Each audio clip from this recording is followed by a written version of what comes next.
Good morning. It's Tuesday, March 5th, and time for the Board of County Commissioners of Indian River County to meet. We will begin with a moment of silent reflection for the first responders, which will be followed by an invocation by Chris Coleman of the Lutheran Church of the Redeemer, and then the Pledge of Allegiance, which I'll lead this morning. Please rise.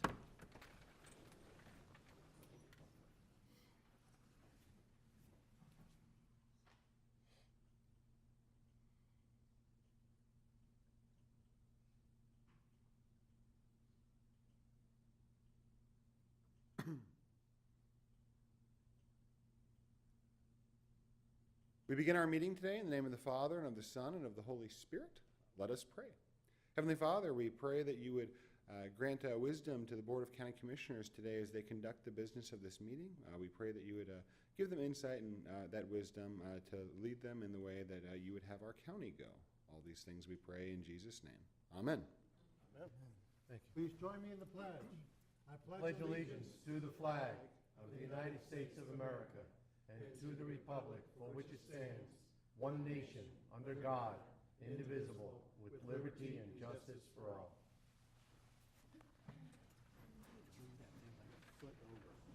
I'm going to do it. Yeah. I'm doing it. Thank you very much, Pastor.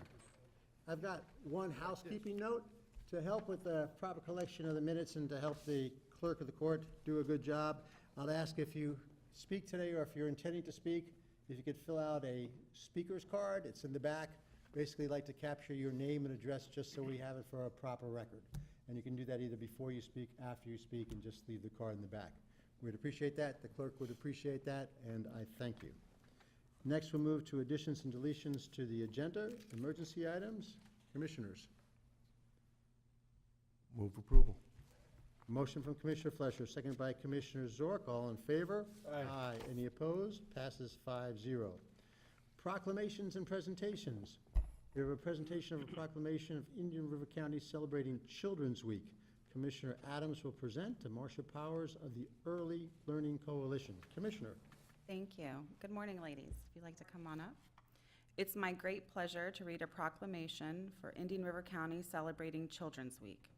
Whereas the 24th Annual Children's Week celebrating parents and children will take place in Tallahassee from March 24th to March 29th, 2019, bringing thousands of parents, children, professionals, policymakers, and community leaders together to share valuable knowledge and information about children's issues across the state and in our capital city. And whereas the purpose of Children's Week is to create a shared vision of the state of Florida's commitment to its children and families and to engage a long-term process to develop and implement strategies. And whereas the Children's Week Committee has teamed up with statewide businesses and nonprofit organizations, including the Early Learning Coalition of Indian River, Martin, and Okeechobee counties, and other local organizations to expand the network of community involvement on a wide array of children and family issues at the local level. Now, therefore, be it resolved by the Board of County Commissioners, Indian River County, Florida, that March 24th through the 29th, 2019 be recognized and hereby declared as Children's Week in Indian River County, adopted this 5th day of March 2019 and signed by all 5 county commissioners. Ladies, welcome, and would you like to tell us a little bit about what you have going on with Children's Week? Yes, thank you very much.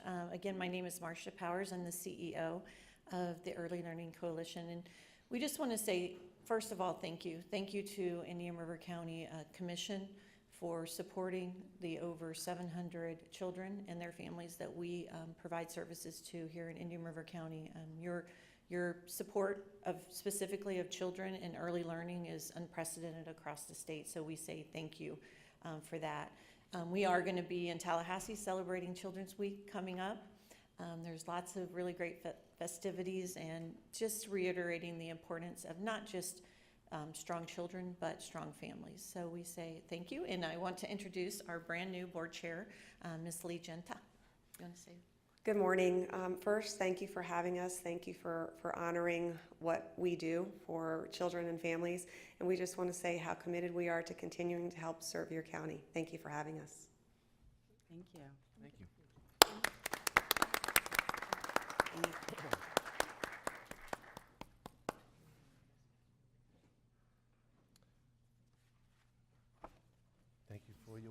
Thank you. Thank you. Congratulations, too. Welcome aboard. Thank you. Thanks for being here. Thank you very much. Thank you.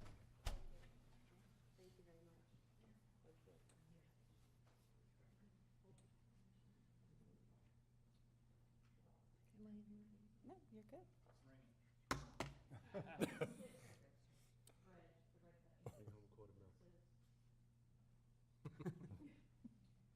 You just missed the lucky lottery call. Thank you, thank you.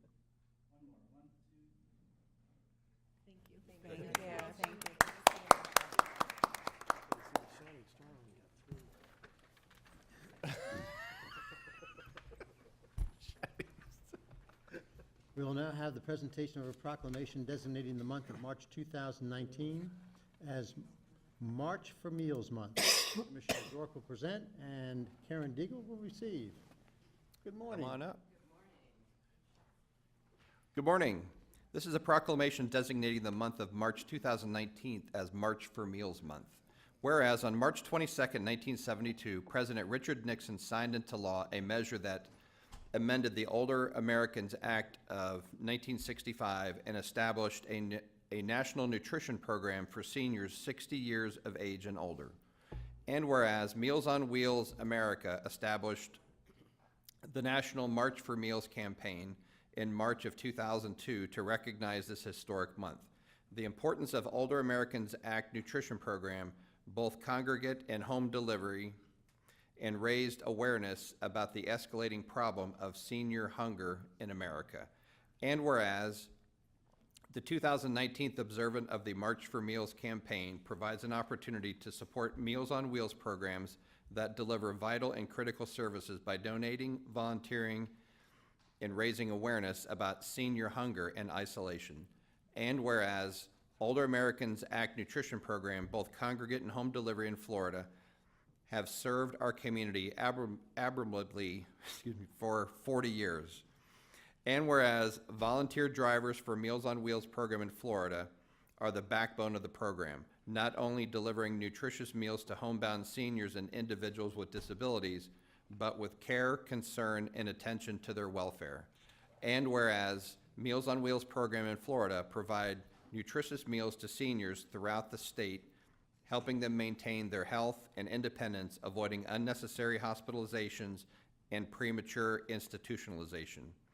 And whereas Meals on Wheels program in Florida provide a powerful socialization opportunity for millions of seniors to help combat loneliness and isolation.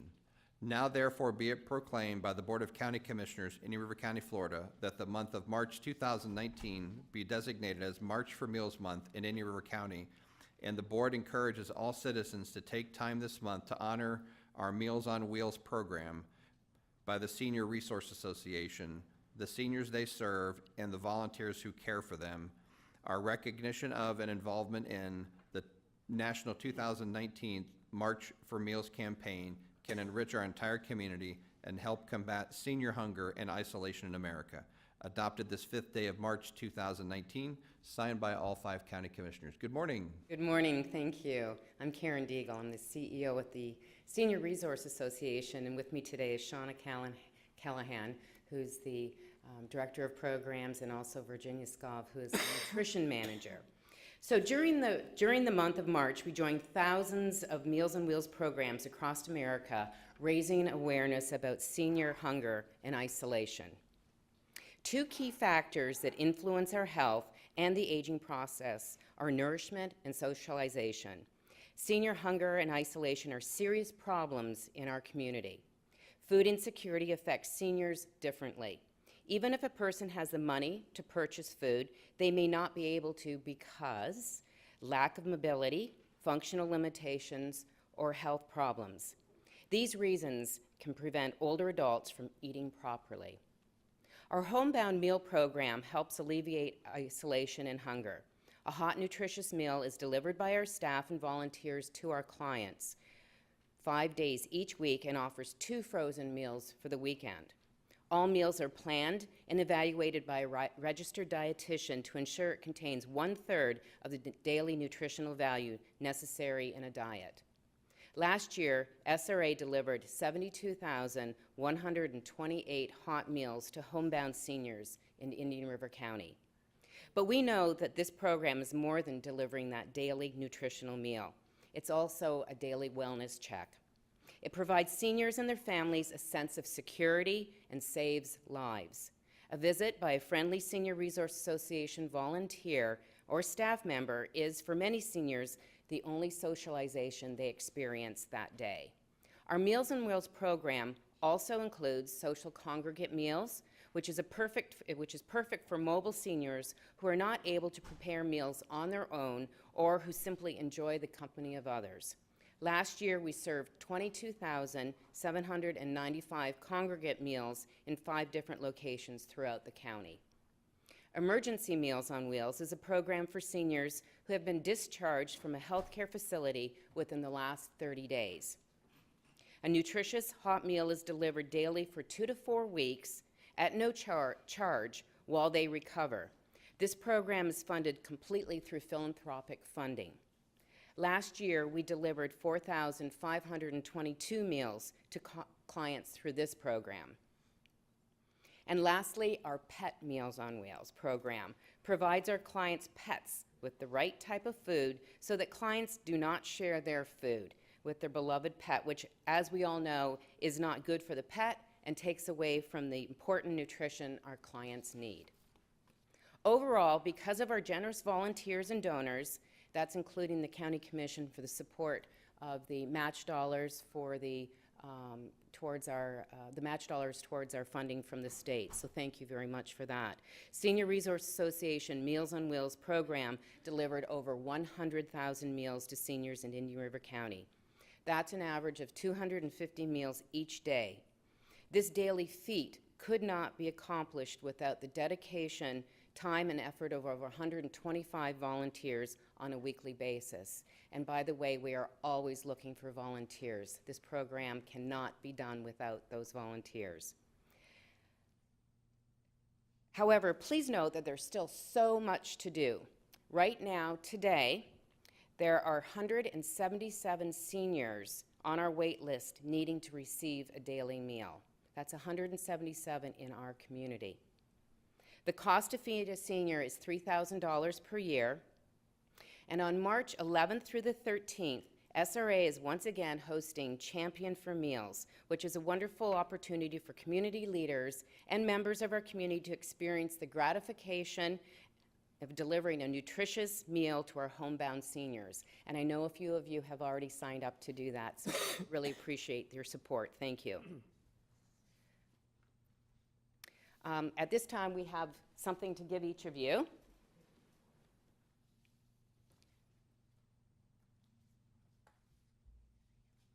This is a little something to inspire you maybe to participate coming up next week. And there is something inside. It's not 1/3 of the daily nutritionist value, though. It's candy, so a little sweetener. This is a long meeting, we'll get to. Yeah. What's that? If this is a long meeting, then we will get to understand it a little better. Perfect. Help you out. Thank you again for the proclamation and allowing us to come before you and share what we do in our community and how important this program is. Thank you so much. Mr. Chairman, thank you, Karen. Last year, I was fortunate enough to be one of the ride-alongs with the volunteers, and it's a very amazing process. It's very efficient and organized. You get to the house, and you pull this, you pull that, and then it's all ready to go. And the recipients have to come to the door to get the meal, so that's where you can do the safety check, and you get to see them visually, say hello to them, how things going, anything we can do for you. And so you do get that contact with them to make sure they're doing good. And just the volunteers, it's not that much time really because it's pretty efficient. And the route I was on wasn't that long. I mean, it didn't take real long to do it. So it is a great thing to do. It doesn't take a whole lot of your time. So if people want to volunteer, it's a really awesome and, like you said, a great feeling to contribute to something like that. So good luck with it and keep it going. Thank you. Thank you. So important. Yes.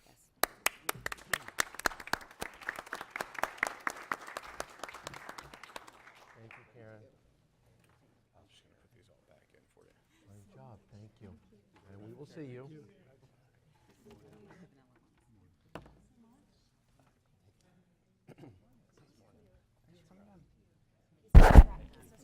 Oh, yes. That's what happens when you get confused.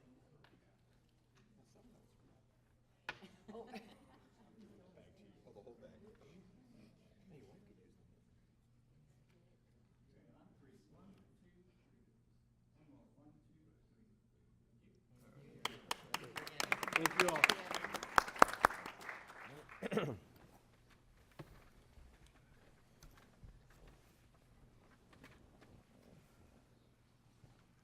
Next up is the presentation of a proclamation designating the month of March 2019 as Red Cross Month.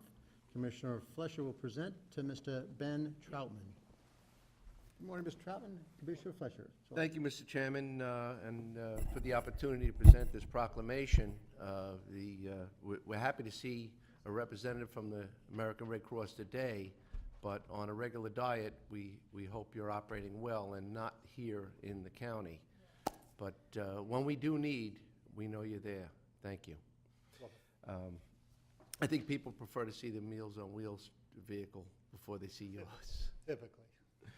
With that, I'd like to present this proclamation designating the month of March 2019 as American Red Cross Month. Whereas more than 137 years ago, the American Red Cross was established as a humanitarian organization guided by 7 fundamental principles, including humanity, impartiality, and independence, to provide services to those in need regardless of race, religion, gender, sexual orientation, or citizenship status. Today, the American Red Cross is one of the largest humanitarian organizations in the world and delivers its mission every day to prevent and alleviate human suffering in the face of emergencies. Whereas every year, the American Red Cross responds to an average of more than 62,000 disasters across the country, and small home fires to devastating massive disasters. Excuse me? Thank you. Last year's crisis included mudslides in California, a volcano in Hawaii, wildfires in Colorado and California, destructive hurricanes in Florida and the Carolinas, and devastating typhoon in U.S. territories. Thousands of American Red Cross volunteers provide around-the-clock shelter for disaster victims, served millions of meals and snacks with partners, and distributed millions of relief items.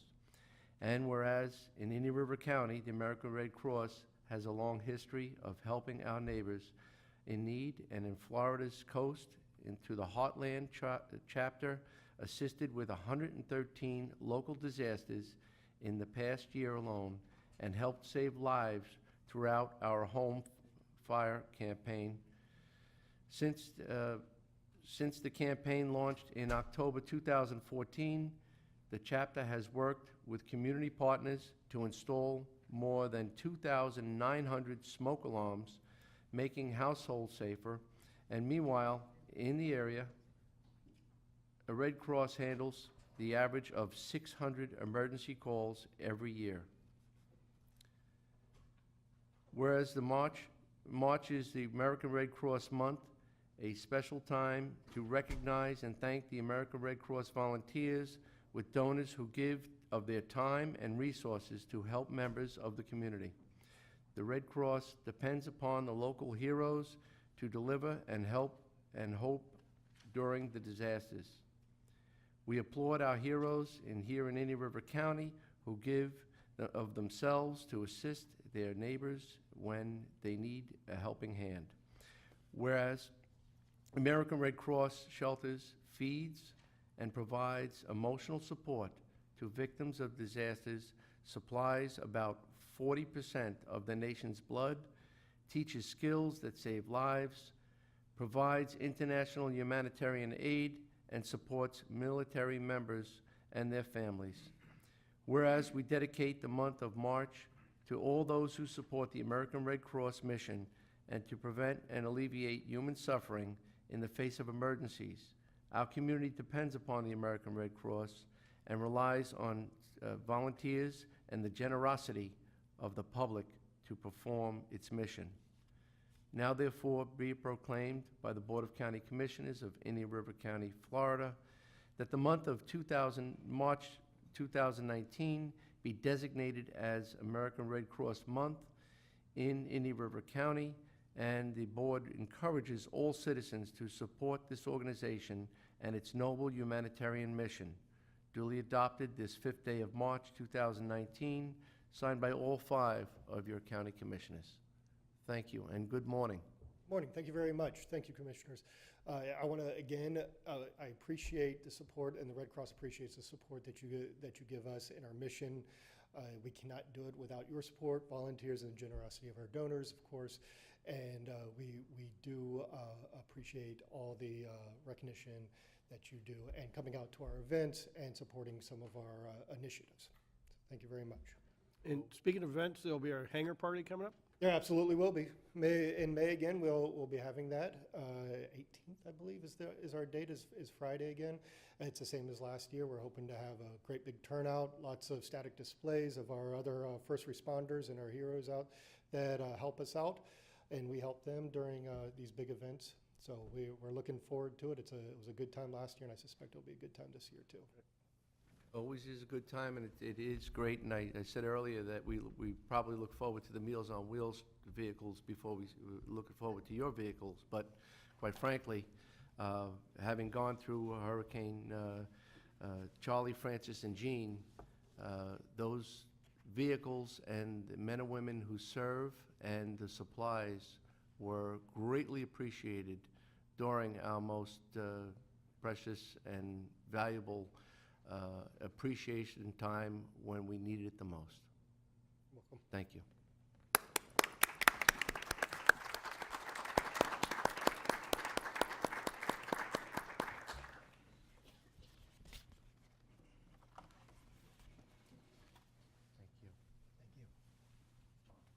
We'll get down here in the middle. Yeah, yeah.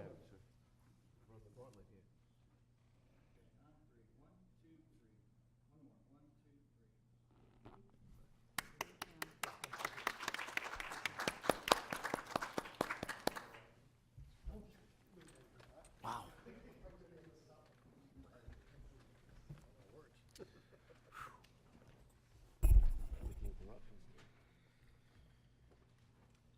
There are no minutes to approve. We'll move on to item 7, commission items. Anybody wish to pull any of these for further discussion? Mr. Chairman, the only one I'd like to point out is the Indian River County venue event calendar.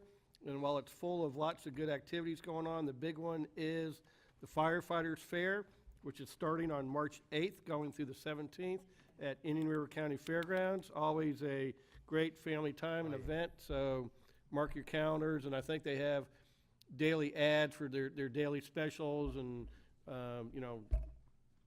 car ride pricing and all that kind of good stuff. So check for that, but the Firefighters Fair, March 8th through the 17th. I'll wish for good weather for that period for them. Yes. Absolutely.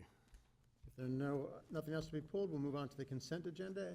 Anybody wish to pull something from the consent agenda? I'd like to pull item 8E.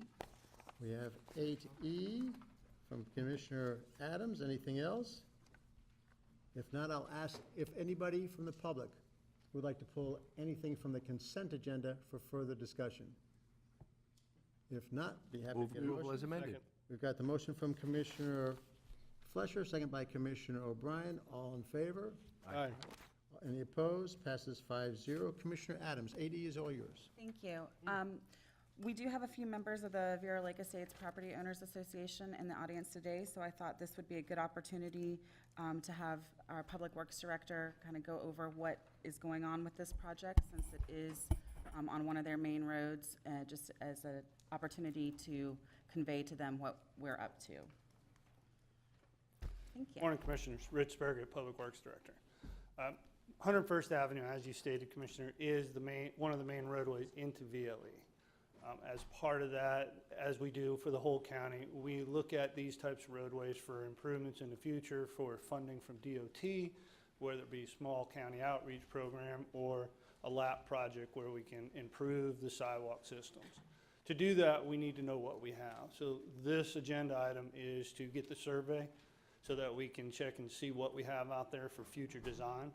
We'll utilize this to come up with a concept plan that we can submit to the agencies that we can, for funding purposes, for grants. That's what this project is about. All right. Thank you. So this is the first step in future projects down the road. Yes, ma'am. All right. I appreciate that, and with that, I'll be happy to move approval. We've got the motion from Commissioner Adams. Second. Second by Commissioner Zork. All in favor? Aye. Passes 5-0. Thank you, Mr. Spierka. We will now move on to public items. The first is a public hearing, a request of the Board of County Commissioners to consider an ordinance modifying Section 1000.13 of Title 10 Impact Fee Ordinance Regulations. Good morning, Stan. Good morning, Mr. Chairman. Thank you. For the record, Stan Bowling, Community Development Director. I'm going to turn over the presentations for the next two public hearings to Bill Shute from our long-range planning section. Good morning, Bill. Good morning.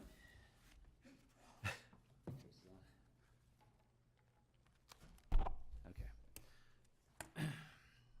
Now, don't mean to disappoint you. There's no PowerPoint with the first one, but Good start, Bill. We like you already. so I did want to review a little bit of just the background quickly and how we got here and what the recommendation is verbally, though. And with this impact fee ordinance proposed update, back in June of 2017, 3 years after the 2014 impact fee update, the BCC reviewed the county's impact fee schedule, considered updating it, and decided to postpone an impact fee schedule update until 2019. And at that meeting, the board also indicated it wanted a regular schedule of updating impact fees every 5 years versus reviewing the impact fee schedule at least once every third year. On November 20th, 2018, the board reviewed a draft impact fee ordinance revision requiring the fees to be updated every 5 years, and also, at that time, he also reviewed a scope of services for requests for proposals to update the impact fees. And, you know, thereafter, after discussion, the BCC decided to authorize staff to proceed with advertising the public hearing for this ordinance update, and also to proceed with drafting and issuing RFP for consultant services for the impact fee update. Now, since that November 20th, 2018 BCC meeting, staff initiated the RFP process for the consultant services and also coordinated with the county attorney and drafted an ordinance change, which you're reviewing today. Just to reflect on, because the RFP process is going on as well, the board approved the consultant selection committee's recommendation on February 12th meeting. So that process is going on in the background. We'll soon be coming back to the board with a proposed contract for the consultant services. But with respect to the ordinance change today, the purpose is, and we're looking at the basis for this, is that the current language in the impact fee regulations does not specifically require the impact fee schedules be updated in a certain time frame. So it's understood that these periodic updates are needed to maintain the integrity of the impact fee program, as well as to be in compliance with state requirements for making them meet criteria for being up to date and so forth.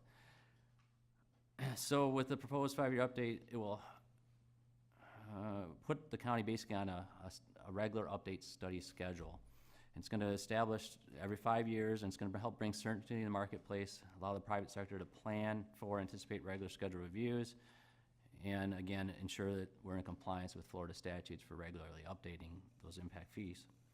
So with that, staff recommends that the Board of County Commissioners adopt the proposed modifications to Title X impact fees to modify the time period for impact fee schedule review and require impact fee schedule updates every 5 years as contained in the proposed ordinance. And any questions? Questions, Mr. Shute? Nope. There being none, I'll ask if there's anybody in the audience who has any questions. I'll open public hearing first and ask if anybody from the audience would like to ask any questions on this. Anybody from the audience that want to ask any questions? There being none, we will close the public hearing. Move staff recommendation. Second. Motion from Commissioner O'Brien, second by Commissioner Fleischer. Any other questions or comments? There being none, all in favor? Aye. Aye. Any opposed? Passes 5-0. The next item is as easy as the first one was. The next one's a little more complicated. I'm going to, especially for the audience and anybody watching, go over the heading of this subject slowly and then probably repeat a couple things, just so everybody at the start understands where we are. And I'll ask Bill if he can, as I begin, put up the slide for the Indian River Land Trust to show that piece of property. And then as we go along, I'll ask you then to put up the slide for the Schwerin Asset Advisor slide. Thank you. So this item is a request by Indian River Land Trust, Inc. to amend the comprehensive plan to redesignate it plus or minus 11.59 acres located at the southeast corner of 79th Street and US Highway 1 from CI, Commercial Industrial, to M1, Medium Density Residential 1, up to 8 units per acre, and to rezone those plus or minus 11.59 acres from CL, Limited Commercial, to RM6, Multi-Family Residential District, up to 6 units per acre, and request by Sharon Asset Advisors. So Bill, the next slide. Thank you. To amend the comprehensive plan to redesignate plus or minus 11.44 acres located at the northeast corner of 41st Street and US Highway 1 from M1 medium density residential up to 8 units per acre to CI commercial industrial, and rezone plus or minus 0.83 acres of that property to OCR office commercial residential district, and to rezone the remaining plus or minus 10.61 acres of that property from RM6 multi-family residential district up to 6 units per acre to CL limited commercial district. So I understand that's all clear to everybody here. So I'm going to read another paragraph which is right out of this staff report, which I think helps clarify that, and to me at least is a little clearer. So this is a request by Indian River Land Trust, Inc. and Schwerin Asset Advisors, LLC, to simultaneously swap the land use designation of 2 separate properties and to subsequently rezone these properties. 2 separate and distinct public hearings and 2 separate distinct motions are required. The first public hearing is for the requested swap of land use designations, and the second public hearing is for the requested rezoning. The rezoning is dependent upon the approval of the land use designated swap. So, in short, we're going to first deal with a land use designation for the 2 pieces of property, and if that is accepted by the Board of County Commissioners and goes forward, then there'll be a quasi-judicial proceeding on the possible rezoning of the properties. Now, that's as clear as I can make it, and I hope the audience is following. So the rezoning portion of this agenda item is a quasi-judicial proceeding. Community development will be combining both the comprehensive plan amendment and rezoning into one presentation. After the public hearing and board vote on the comprehensive plan amendment, we'll begin the quasi-judicial hearing on the rezoning request.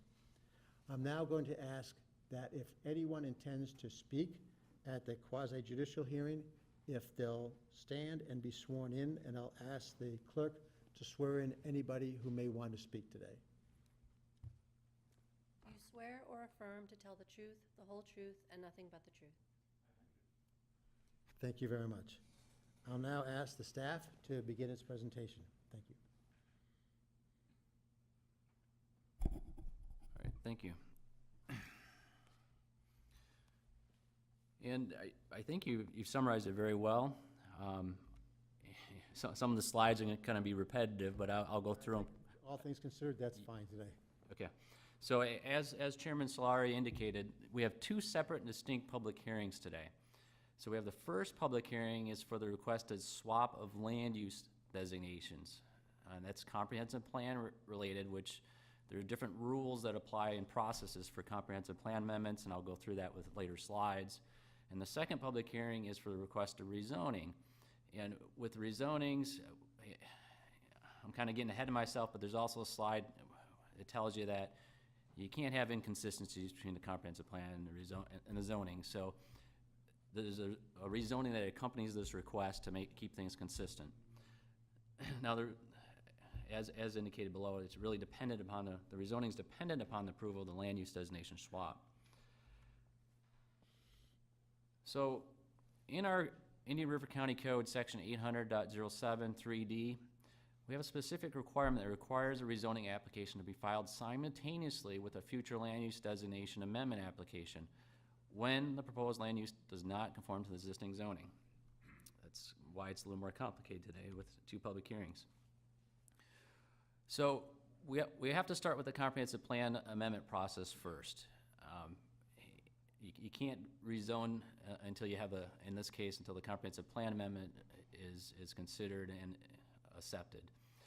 Now, the normal processes for comprehensive plan amendments is that you submit an application to the Community Development Department, you have a public hearing in this case before the Planning and Zoning Commission. It was on October 11th, 2018.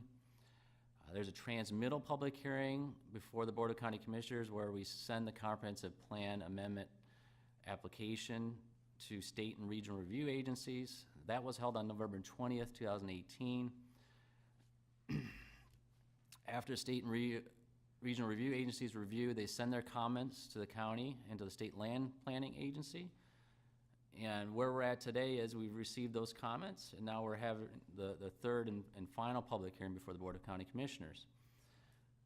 And if the proposal is adopted and approved by the board, then the adopted amendment to the comprehensive plan would be transmitted to the state and regional review agencies, the state land planning agency.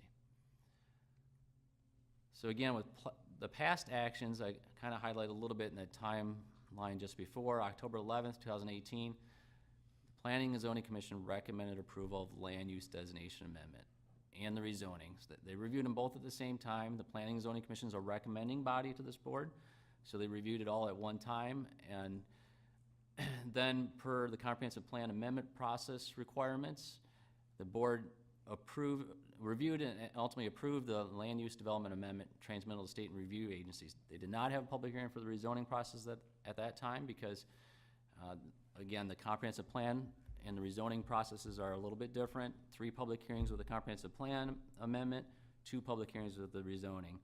And the second public hearing for the comprehensive plan amendment is just considered in the comprehensive plan amendment and transmit to state for review and comments.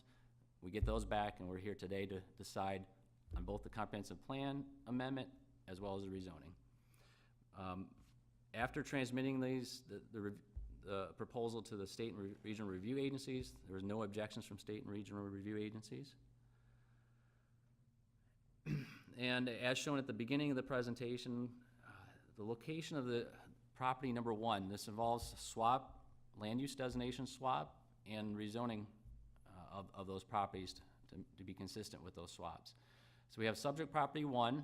It's located on the east side of US Highway 1, just south of 79th Street. It's the Indian River, it's owned by Indian River Land Trust Incorporated. It consists of plus or minus 11.59 acres. You see some surrounding properties on that air photo. You have Christ the King Presbyterian Church to the south, vacant land to the east. You have the Hobart Landing subdivision to the northeast. You have a trailhead parking for, I'm calling the name of that, but it's a trailhead parking for Tony Robertson Waterfront Trail. That happens to be owned by the Indian River Land Trust. You have a retail establishment just to the north and across US Highway 1. You have some commercial zone property that's currently proposed for storage buildings. Subject property 2 is located at the northeast corner of 41st Street and US Highway 1. It consists of plus or minus 11.44 acres. And as you can see, there's vacant land to the north as well as to the east and across 41st Street as well. You have just to the northwest on the east side of US Highway 1, you have the Pinson, an old portion of the Pinson subdivision. Across US Highway 1, you have some gas station retail uses and some vacant land. With respect to the comprehensive plan land use designation, subject property 1, again, just south of 79th Street, near the Hobart Landing subdivision entrance. you have a proposal to change the land use designation from CI, commercial industrial, to M1, residential, up to 8 units per acre. Subject property 2, you have the request to change the land use designation for the plus or minus 11.44 acres from M1 to CI.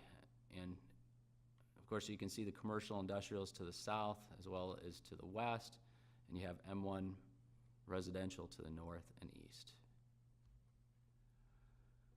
Now, jumping back to the rezoning request, public hearing number 2, the property number 1, located again south of 79th Street, east side of US Highway 1, proposal is to rezone the plus or minus 11.59 acres from CL limited commercial to RM6, multifamily residential up to 6 units per acre.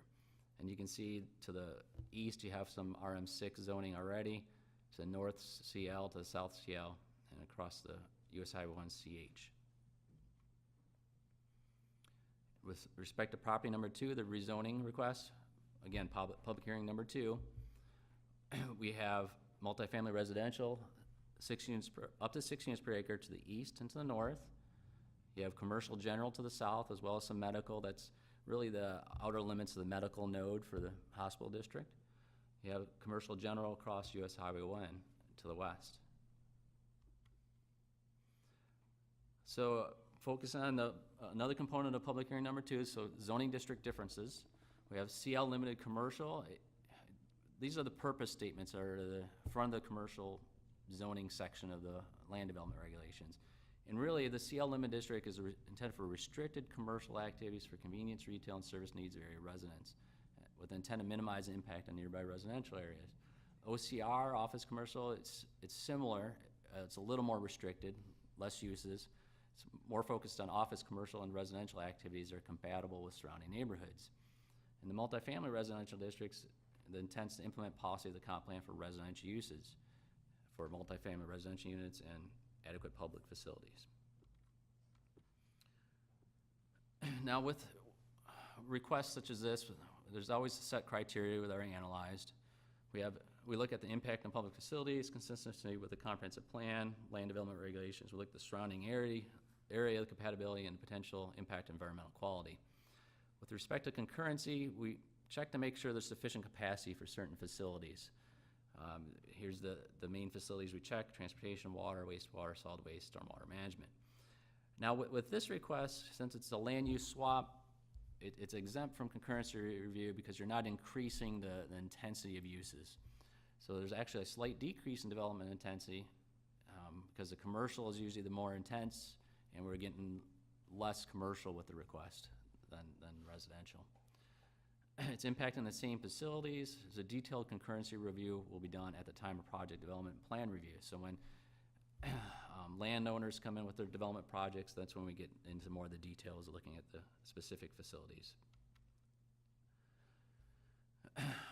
With land use development amendments, we always look at consistency with comprehensive plan, as well as with the rezonings, and we check against various policies. On this slide, some of the most pertinent policies that we placed, including there's a whole range up there. I don't know I want to rattle them all off, but the main thing is it's within the urban service area. The development is with the urban service area. Commercial industrial land use designation should be in nodes along major roadways. The proposed amendment will not increase the amount of commercial industrial designated land. It's relocating the CI to adjacent to the city of Vero Beach, the Gifford community, and the hospital area provides an efficient use of land. And for subject properties, RM6, office commercial residential, and CL limited commercial zoning districts are appropriate given the location criteria of future land use policy 1.43. And, excuse me, there's a couple slides we go through all the criteria of policy 1.43. So this one's for RM6 residential multifamily. You know, left column reviews is the review criteria. You can see the middle column, it meets the criteria. And just to go through it quick, adjacent to other multifamily residential areas, yes. Adjacent to employment centers, yes. It's along arterial and collector roads, so US Highway 1. Adjacent to commercial uses and buffering single family areas. So this is the RM6 area. Again, this is subject property 1, so I should step back and say south of 77th Street, east of US Highway 1. So we're looking at the area by the entrance to Hobart Landing. And if you remember in the zoning, it was RM6 that borders that property, RM6 zoning, and commercial as well to the north and south. Now, it's not abutting single-family areas that I'm making that point in that case there. Now, with respect to CL limited commercial, now we're talking about that subject property to, again, 41st Street, US Highway 1. It meets all the criteria, and those include areas that are easy access from residential areas. You have multifamily zoning that's adjacent to this property. Between residential areas and general commercial areas are major roadways. We have major roadways of US Highway 1, 41st Street. It's separated from industrial areas, yes, and it's at the node perimeters, yes. Subject property 2, again, that same property. You'll see in the, well, I think we already covered some of that. The zoning, you have a small portion of OCR, general commercial, adjacent to existing office uses, yes. Buffer between residential zoning districts and arterial roads. That criteria is met, and it's at a node perimeter. With a comprehensive plan, policy 14.3 requires that one of 4 criteria be met to approve a comp plan amendment. And the fourth bullet here on this list is, and it applies to this situation, it's a swap or reconfiguration of land use at separate sites. So therefore, the request is consistent with the comprehensive plan. With respect to the consistency with the county land development regulations, so now we're focused on the rezoning, so there's a lot of jumping back and forth there. The rezoning request is consistent with all applicable sections of the county's land development regulations, including section 902.12.3, standards of review. Now, this slide has a little bit different image because I wanted to highlight one thing here, that some of the property surrounding the Indian River Land Trust property north of 79th Street is in fact owned by the Indian River Land Trust. Just to the east, there's a large vacant area, as well as to that trailhead that I mentioned earlier that's outlined just to the north in blue. And going through some of the bullets on the slide, CI is to the north, northwest, and south. L2 is the east and northeast. Bill, may I interrupt right here? So the owned by applicant land, does that go down to the river? To where? To the river. I think that's actually, I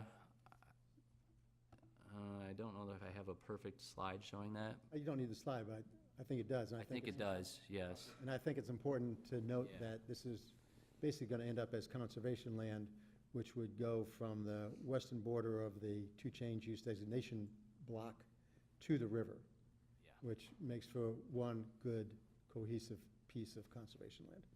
Thank you. So M1 medium density residential, it's compatible with commercial and residential. They have a church use to the south, and property to the north and east is owned, like I said, by the applicant. So, subject property 2 compatibility. Again, here you have a situation where you have adjacent land being owned by the applicant. So there's a large chunk of land, and actually, just to let you all know too, we have a application now for some mixed-use residential multifamily there. It's going to technical review committee for that property. So that's just a little side note, but CI to the south across 41st Street and west across US Highway 1, M1 to the east and north, property to the east and northeast, as I said, was owned by applicant. You have plus or minus 630 feet from the Casabella subdivision. Mentioning that, that'll come more apparent as we proceed with this presentation, but essentially the applicant has met with the Casabella Homeowner Association, and they've talked about uses on the property, and I'll get to that in another slide.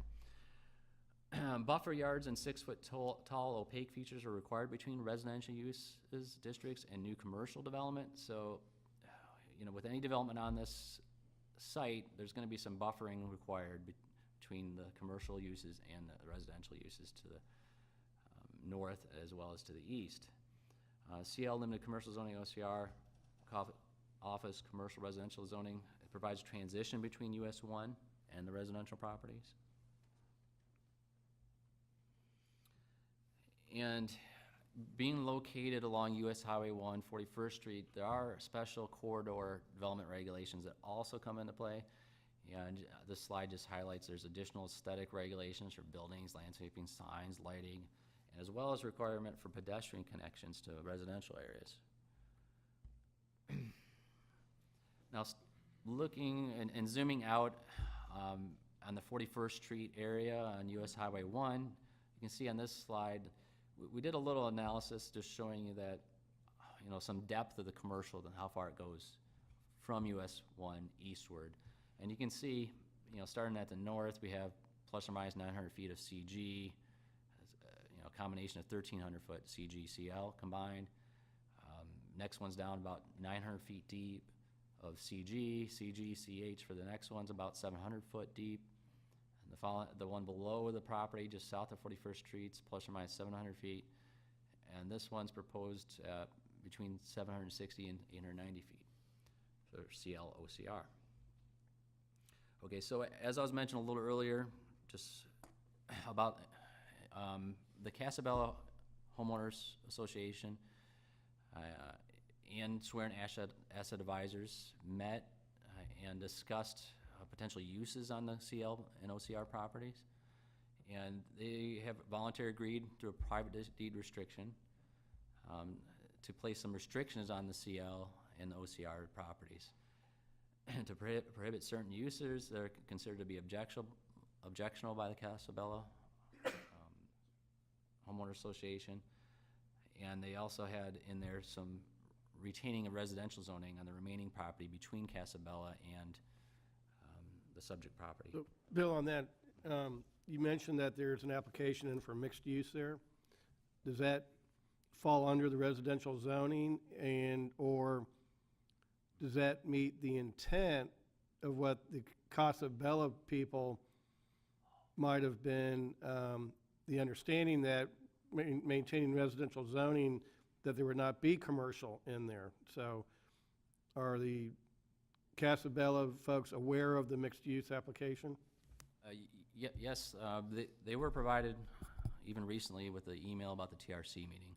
Now, I was just briefly talking with Stan. I had looked at the pre-application paperwork, and I thought at that point it was multifamily, single-family. But anyway, I was just corrected that it's actually all multifamily that's proposed for that adjacent Okay, property. so it's not mixed use. It's not mixed use in terms of there being commercial on that property. It would be only residential. Mixed use only in the context that it's adjacent to this commercial, if this gets approved. So only residential uses. Okay, so it won't be what I imagine mixed use is. Correct. Commercial down That's and then correct. 2 floors of residential. Correct. Okay, all right, thank you. With respect to environmental impacts, the impact's the same for the current proposed land use designations and zoning. The properties formerly contain citrus groves. Native trees are subject to county tree protection requirements. So with this action, there's no environmental impacts. In conclusion, the proposed amendment is compatible with surrounding uses, consistent with the comprehensive plan, meets locational criteria for CI and M1. It meets the criteria to be rezoned. It promotes an efficient land use pattern, facilitates economic development as site close to a highly developed area, the Gifford, Vero Beach, and Hospital area. No additional environmental impacts, and staff supports the request. So again, there's 2 recommendations, 2 public hearings. So I'm only putting up recommendation number 1 at this point. Hearing number 1, staff and the Planning and Zoning Commission recommend that the BCC approve the proposed future land use map amendment by adopting the attached ordinance. Thank you. Any questions for staff? So right now, we're going to focus on simply the comprehensive plan amendment. And with that, I am going to open the public hearing for the comprehensive plan amendment. Is there anyone from the public who would like to speak on this? Ask any questions on this? Comment in any other way on this? Still awake on this. Name and address for the record, please. Bruce Barquette, representing both applicants. I practice at 756 Beachland Boulevard, and I'm just here to answer any questions if you have any. I was really strongly tempted to stand up after Mr. Chairman's summary and say I was confused, just to see the look on your face. Would it cost you, Bruce? But no, we're here to answer any questions. That's about it. Any questions for Mr. Barquette? Thank you very much. Anyone else from the public? Anybody else from the public wish to speak on this? If not, we will close the public hearing. Commissioners, Mr. Chairman, make a motion that we approve the proposed land use amendment to change subject property 1 from CI to M1 and to change subject property 2 from M1 to CI. motion from Commissioner O'Brien. So seconded. Second by Commissioner Zork. Any other questions or comments? All in favor? Aye. Any opposed? Passes 5-0. Thank you. We will now enter the quasi-judicial proceeding. The parties to the proceeding are Indian River County, Indian River Land Trust, Schwerin Ascent Advisors.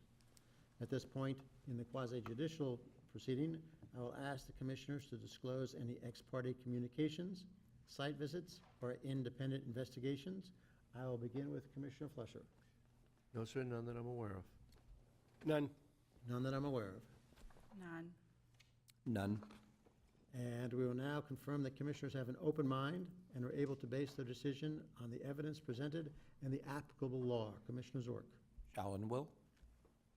Shall and will. Shall and will. Shall and will. Shall and will. Thank you very much. And with that, we will open the public hearing. We've already had the presentation by the county staff, but I guess we have one more note from Mr. Shute. I was just going to put up the slide quick with the recommendation. That's great. Like fear. All right, so for hearing number 2, staff and the Planning and Zoning Commission recommend that the BCC approve the proposed rezoning request by adopting attached rezoning ordinance. Thank you very much for that enlightening. Make it official. You can leave it up so we can, All right. everybody can see what we're. Very brave of you, Bill. We will have a presentation, if any, by Indian River Land Trust or the Schwerin Asset Advisors. And if there are none, we will ask if there's any input from the public. Anybody from the public wish to comment on this? There being none, we'll ask if there's any final presentations or arguments. I'm going to guess that there are none. And we will make sure that any and all documents, tangible evidence has been provided to the clerk. And at this time, I'm going to close this public hearing. That was exciting. Any comments by the commissioners? Anybody care to make a motion? Move approval. Motion to approve by Commissioner Fleischer, second by Commissioner Zork. All in favor? Aye. Any opposed? Passes 5-0. Stan, Mr. Schut, thank you very much.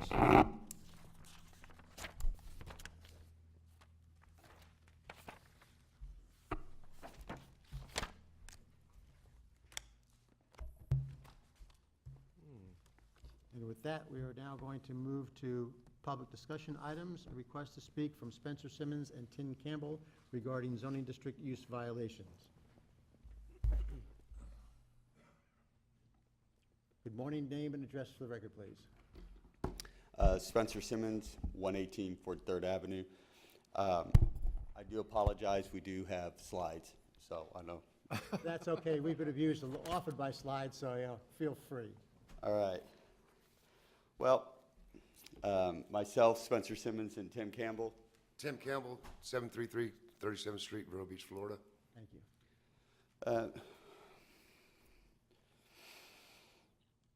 We're here to discuss an issue that was brought up before the planning, or before the code enforcement last Monday. That code enforcement had heard an issue that was brought to their attention by the homeowners on 37th Street. It was case number 2019-010017, and it was the owners, Stoltz, that owned the property. And as you can see, the property in question was there on 37th Street, Caribbean Lawn and Landscaping. It's their offices, employee, truck, trailer, paving property. And this property was apparently bought a couple years ago. The property is Ag 1. This is the district zoning that we have there. It can constitute single-family homes, groves, farm, improved pasture for cattle, equestrian, and also has a fish farm along that street.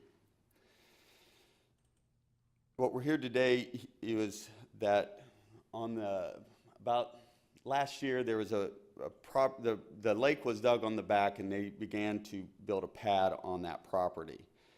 And nobody really paid much attention to it. It's all ag out there.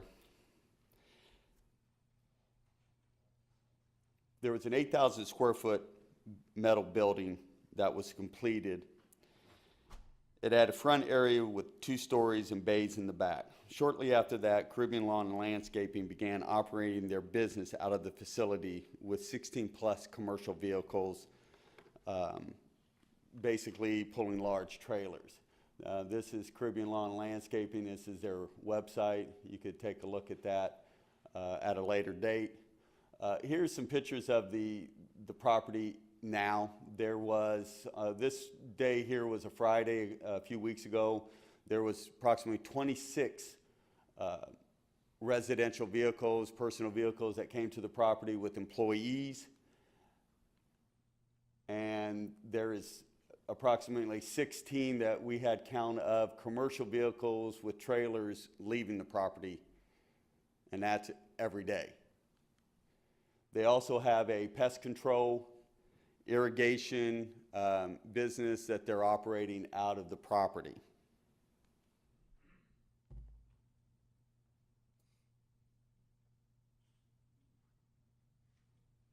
Now, we believe that Caribbean Lawn and Landscaping is a commercial service business for residential homeowners that also does irrigation service as well as pest control. This is clearly a commercial business that does not belong in an ag district.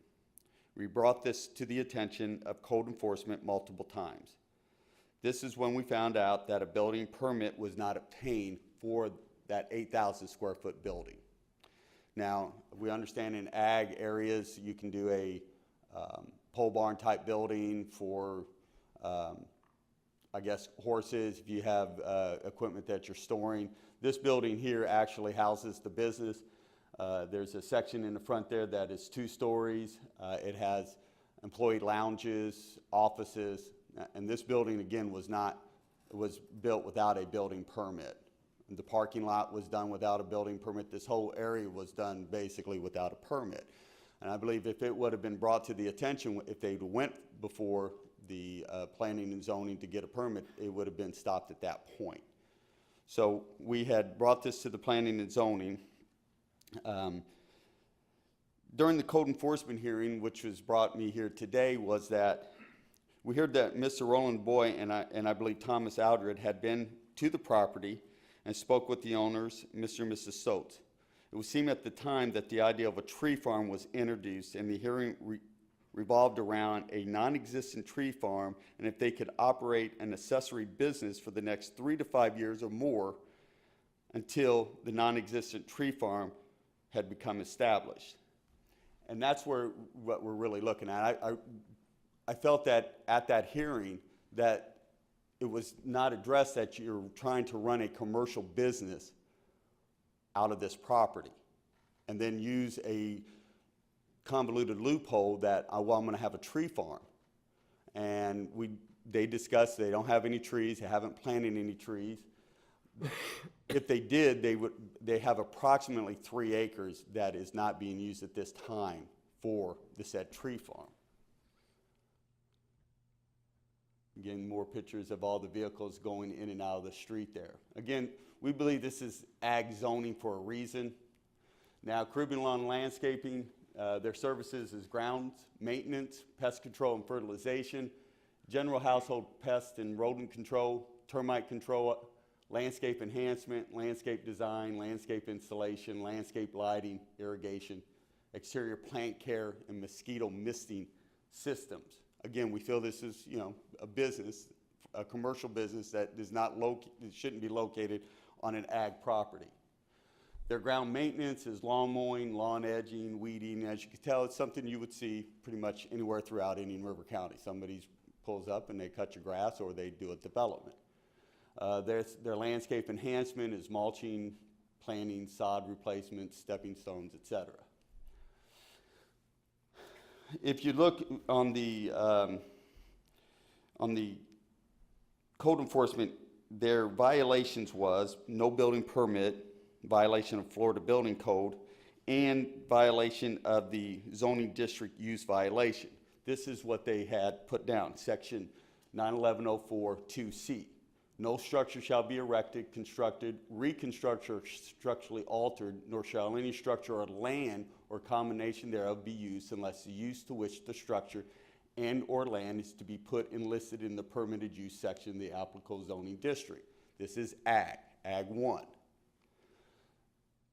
91104, agricultural uses within the L1 and L2 land use designation is Ag, is general farming, which is along that street, livestock and poultry raising, stables, there is a tree farm, kennel and animal boarding, and a few of the other items, these uses are allowed if substantial open space or green areas meeting or exceeding applicable zoning district standards are involved in the use. So they came up with the idea that they're now going to be a tree farm. Again, half of the property now is the commercial business. And I believe, again, this was what the intent for that to be their location, their offices for the commercial business. Agricultural and rural districts, this is section 91106. I believe the main point there was what we have highlighted. These districts are further intended to permit activities which require non-urban locations and do not detrimentally impact lands devoted to rural and agricultural activities. This, again, a commercial business being run out of there. And again, this whole thing was done without even being permitted. I believe that, as a general contractor, is a lot of issues in and of itself. Running a business out of a new building that hasn't even been permitted, and they've got employees coming in and out, you have life safety issues, life safety codes that was not even brought to anybody's attention since they didn't pull a permit. The agricultural and rural district, there was an ideal at the meeting last week that it could be an accessory use. He could have a tree farm, but he needed his accessory use. But accessory is clearly incidental to, customarily found in association with, and serves as at the principal use. It is subordinate in purpose. His business is not subordinate to the tree farm. He doesn't even have one tree planted. And again, you're only looking at approximately 3 acres that he has use of. Again, for a dictionary result for accessory, it's an adjective attributing to or aiding an activity or process in a minor way. Now, this is another advertisement from Independent Realty of America, and it says right there, high and dry, well-maintained, 7.8 acres. Now, this wasn't this property, but the whole point here is to make you understand that if you guys don't do something about how this is going forward, this could happen from 33rd all the way up to Sebastian. It says right there, needs perfect for landscaper with lots of trucks, no HOA, adjacent 12 acres to the west available, desirable streets with many fine homes. So they're looking to sell this piece of property off of 61st Street to anybody that wants to run a business. And you can see this is the advertisement that is being used to sell that piece of property.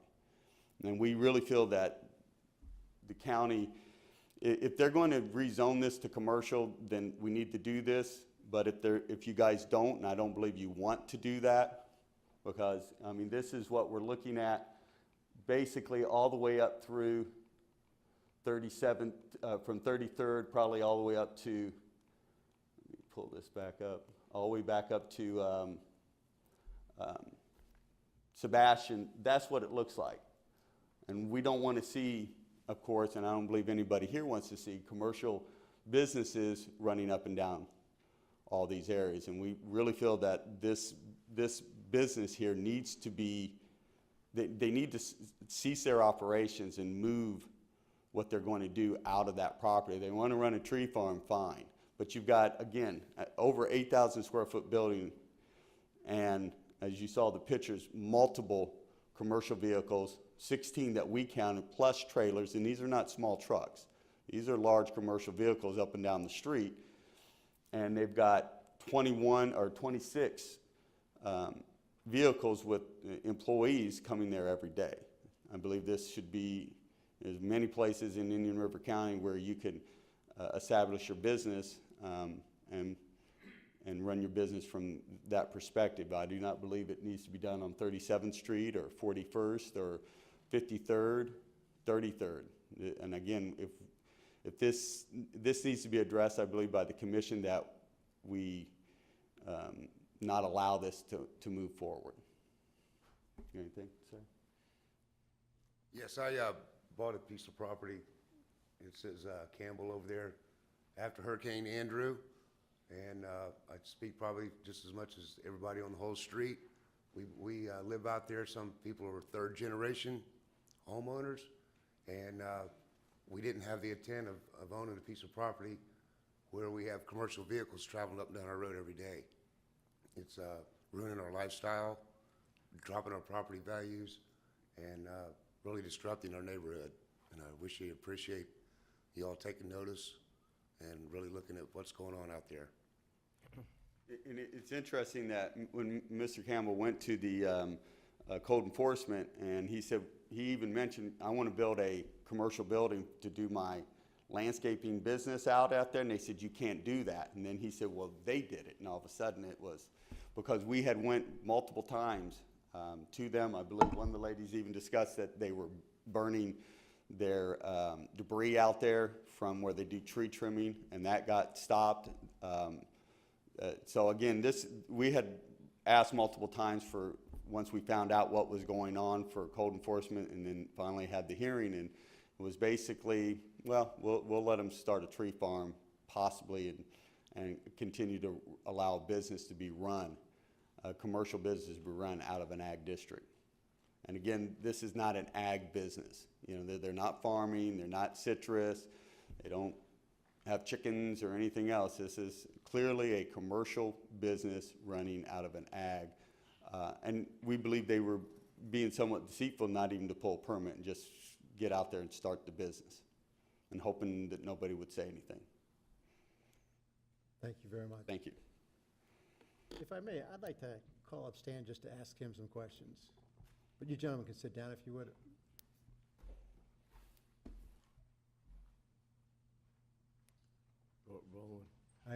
This actually caught me somewhat by surprise, looking at the agenda and talking a little bit about it to Jason. I was thinking of something much, much different in scale and scope. So let's start with the building. I mean, to build an 8,000 square foot building out there, which clearly is not a pole barn, would that normally be required to be permitted? No, not necessarily. It's 8,000 acre building on 10 acres, and Roland can show you the context of the situation. But the agricultural areas, there's special preemptions in state statute. Local governments are preempted from requiring a building permit, site plan approval for any bona fide agricultural operation. And that includes horticulture and nurseries. So we do have a voluntary process that the owner of the subject property went through to acknowledge, to put us on notice that they were going to take advantage of that preemption. And that was predicated upon them having a commercial nursery there and this accessory business. And that is the way that the state statute is set up. It doesn't have to be a pole barn. It's a building for agricultural purposes. Same with barns, traditional barns, which are enclosed buildings on agricultural property. There is a preemption in state law that they can follow and not pull a building permit for that type of building. Okay, but you said accessory too, and was the gentleman's slide which says that subordinate in purpose is part of it? The definition in our accessory use in our code lists a couple of factors, the main one being area. The area of cultivation or nursery versus the building, and in this case the building in the parking area. So what you have is a violation of the code that staff found and that the Code Enforcement Board confirmed that they haven't done the commercial nursery part. In our zoning code, it specifically allows as a permitted use in the agricultural district, wholesale nursery operations, and as part of that, landscaping services, specifically listed as a part of a wholesale nursery. What they don't have out there is the wholesale nursery, although they have prepared portions of the property to be used for it that exceed the area of the parking and the driveway in the building. And that's essentially what is looked at as accessory in this case. I mean, everything about this just strikes me as if they're gaming things tremendously. Now, I'm all for and support of agricultural uses to have a lot of different things on them that you'd normally find out think of as ag, and regardless of whether there's some inconvenience to the neighbors who then move out to ag. But to me, this was the sort of opposite. And I find it amazing if they have 16 different trucks and probably twice that in the number of employee cars that are coming out there. So maybe 30, 35 different employees for a 10-acre piece of property like that. And when I was in agriculture, we had 620 acres, and we had maybe 5 to 7 people coming to work each day. I mean, the scale and scope is just so radically different.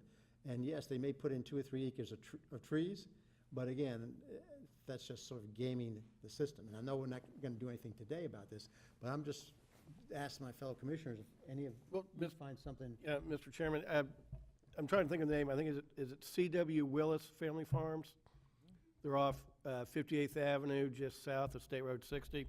So there's an operation where they have, I've been there, they have plants in the ground and also in containers. And I think they have maybe a couple delivery trucks. So if you go there and buy a big palm tree from them, they can dig it out, put it on the truck, come to your house, dig the hole and put it in. That to me is what our ordinance is allowing, that landscaping is secondary to the fact they're selling you a tree and we're going to deliver the tree and plant it for you. What I saw here today is even if they do grow trees there, what they're doing is well beyond, okay, we've got an order for 5 trees, we need somebody to go plant them and dig a hole and put them in. What they're doing is way beyond that use to me. And I look at C.W. Willis Farm, I think they're doing exactly what our ordinance says. It's incidental to the fact they're selling the trees and the plants. This is way, way far and different. I don't even see how the code board could even think these were close, quite frankly. I mean, this is the type of, to me, this is a service industry. And the gentleman, again, pointed out that this is the type of thing that on my block, I see these trucks every day. And actually, I wish they'd stay out west of town because they make a lot of noise and you know, disrupt my yard and everything, but what the heck. But, you know, other trucks like that come regularly down my block would be an electrician or a plumber or pest control, which they pointed out. And these are all type of businesses which, as far as I can see, could do the same exact thing as this landscaper, where you have 10 or 15 different trucks, your men come in, park their car, and then get in a vehicle and go out. And these are all type of things, services, which we'd use out in the Grove because we used water, we used electricity, we used pest control. So what would prevent all these companies from going out and doing the same type of thing? Right. If they were willing to, you know, put together a 3-acre tree farm. Right. It is a matter of scale in terms of the area devoted to the nursery and the area devoted to other things, and that's the standard that we have right now. Okay, I mean, to me, the scale shouldn't be just acreage. The scale should be basically financial benefit or something like that. Because here, if you look at it in terms of revenue generated, the scale's probably, well, right now it's an infinite, but at best, it's going to be 1,000 to 1, 2,000 to 1. If I can sort of just make a comment, I was a little concerned about this agenda item from the standpoint I didn't want this to be a relitigation of what happened at the code board. That's why I asked the gentleman to sit down. It has nothing to do with these two gentlemen. I'm thinking ahead. And that's what I'm happy that we're going in the direction of talking about what code changes do we need to make, or that's... It's remarkably troublesome to me, and the fact that we saw the real estate ad that said, oh, come on out and do it to other areas, is incredibly problematic. And if you do it for, again, the landscaping person, other people are gonna get the same idea, because my guess is that a 5-acre or 10-acre agricultural piece west of town is cheaper than, say, a piece right off of Oslo and 20th, where there's another landscaping company where you can see their trucks leave every morning, one after the other. But that's in a clearly commercially designated use. I mean, I'm just so astounded when I think of somebody who has a 100-square-foot shed that they put 2 feet over to the left, and we're gonna go out there and use the strong arm of the state and make sure they move it 2 feet. But something like an 8,000-square-foot building can just be plopped down, that's used for something like this. And again, when I was in Citrus and we put up a pole barn, I was awfully glad we didn't have to come and talk to you. But this isn't, in my view, the same thing. So I just want to find out if other... I'd like to know, what action did the code board take? They gave them 90 days to get their nursery established. I'll let Roland maybe describe that. But again, I think we need to stay away from the actual, this case, and see if there's another direction we want to go forward. Well, I'm looking at both. I want to fix it so it doesn't happen in the future, but I'm also interested if there's anything we can do with this case. Well, I believe this, Can Roland answer that question, please? Roland DuBois, County Chief of Environmental Planning and Code Enforcement. The Code Board did find a violation and established an accessory use prior to the principal use. The owners came in, they made a case that they had just opened up this building in December. They made an argument that they needed to be established on site before they could do the nursery component. They said they've invested a lot of money into already preparing a site and putting in irrigation and grooming the property for the nursery. In the end, the board found the violation, gave them 90 days to show that they actually have the nursery in place, and to go from there. That's essentially it. Did the board see all the pictures of the commercial landscape trucks, and was it still their opinion that all of that was an accessory to the tree farm?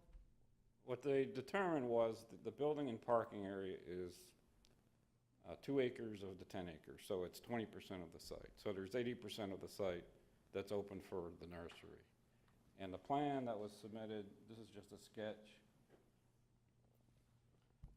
But essentially, there's the front 5 acres and the back 5 acres. Essentially, the back 5 acres has been irrigated. It's been set up for the nursery, which is going to be the area of the main nursery. The midsection set up for a shade house, which is proposed. And then there's another section that's devoted for containerized vegetation, for container plants, which is mid-property. So all those things considered, they found the violation, but they gave them the opportunity to put in the nursery.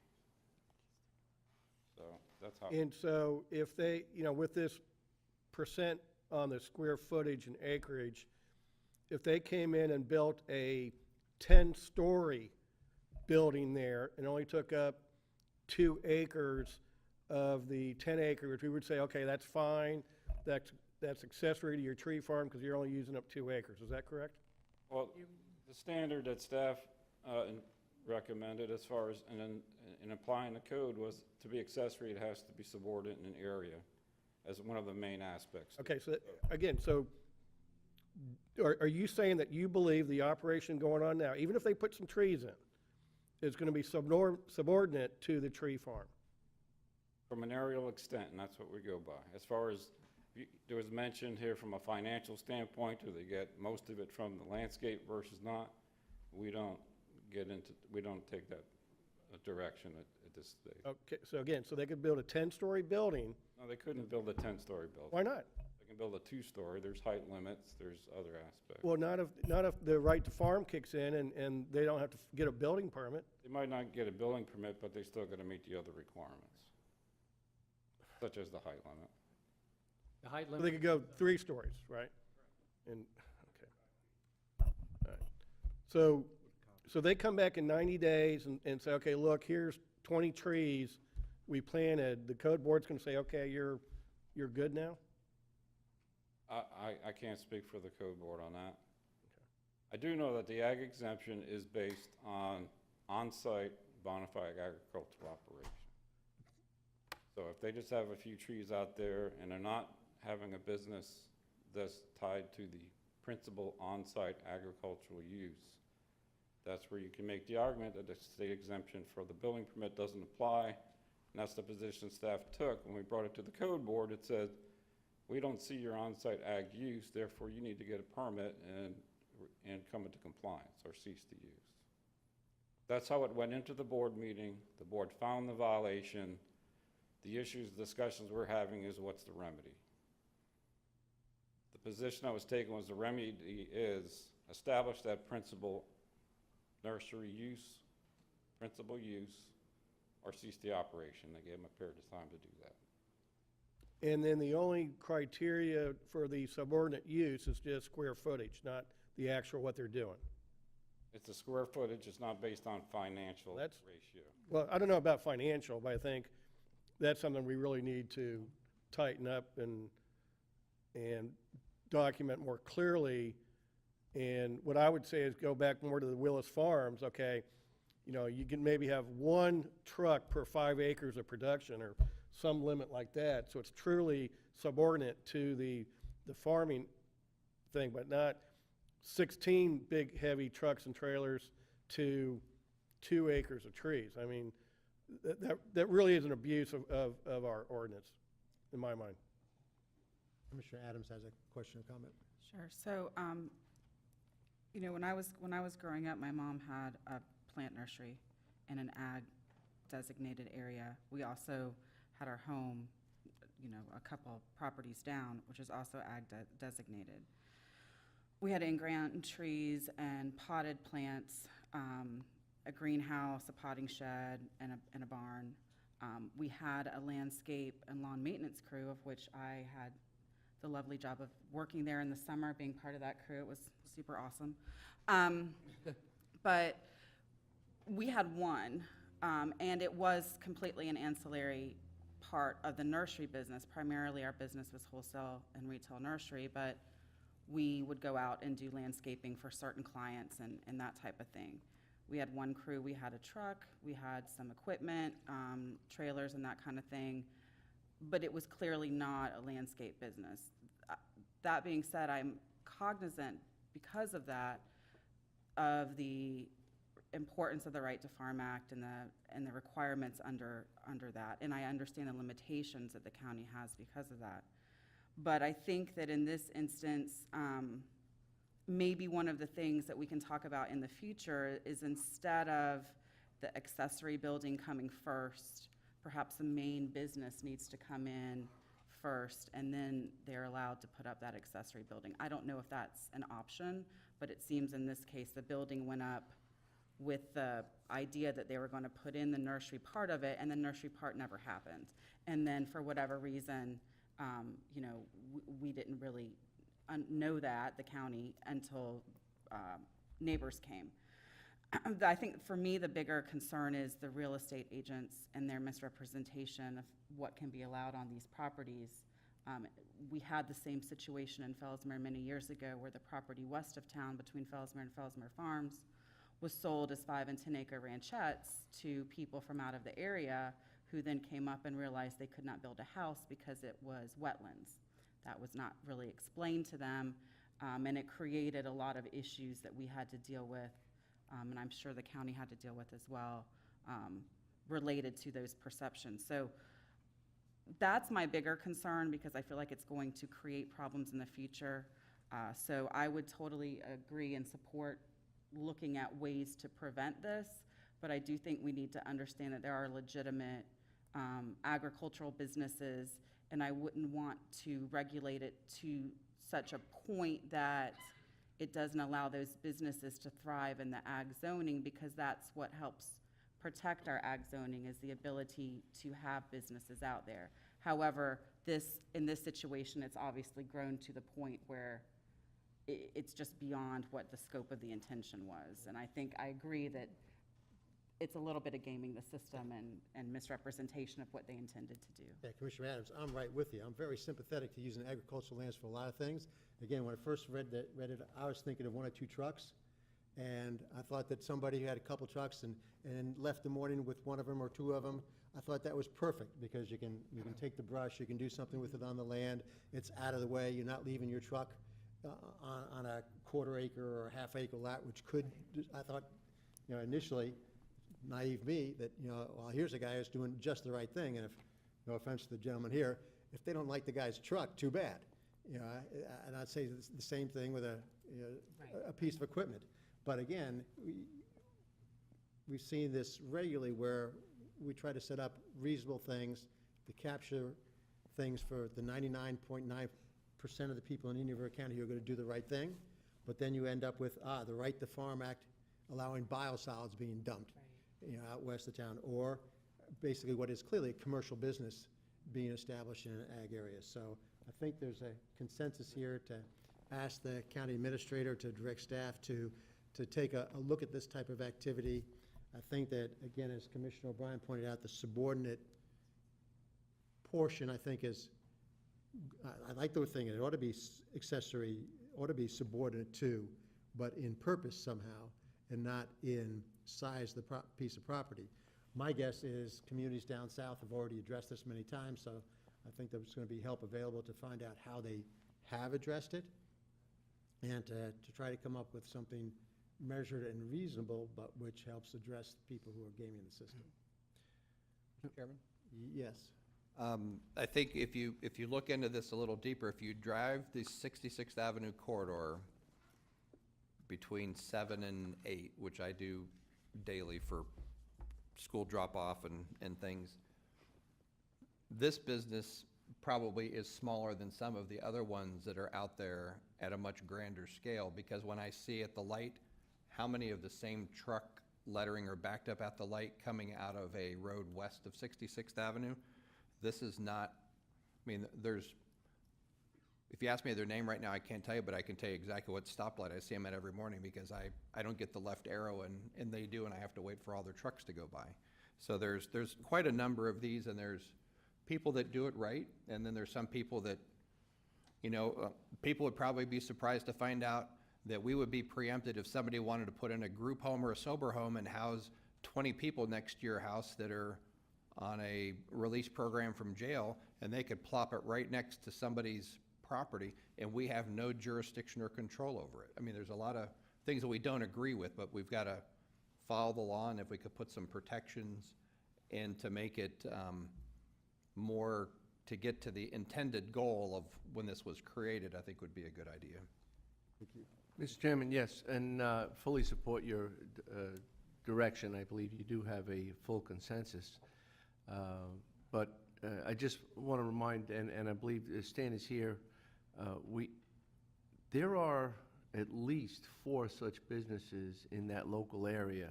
And as Commissioner Zork has pointed out, he's seen some trucks. None of these businesses have pushed the window. They've worked with the community. They time their vehicles. They are actually agricultural endeavors. Commissioner O'Brien pointed out one such entity. There are several, is that correct? Mm-hmm. And we're aware, and they do not tip the scale. They did not push the window. And I believe when we say we're being slightly gamed here, I think we're being fully gamed here when there's no existence of any growth at all. Although we can't hear that particular argument, that case has to be appealed at the circuit court, but we most certainly can address the issue for future endeavors, and I fully support what you have just directed staff to do, Mr. Chairman. Thank you very much. And Mr. Chair, I'll just close. I drove out there last week, and I'll tell you, the pictures don't do it justice how incompatible this is going down that street. I mean, you won't have any trouble finding this place.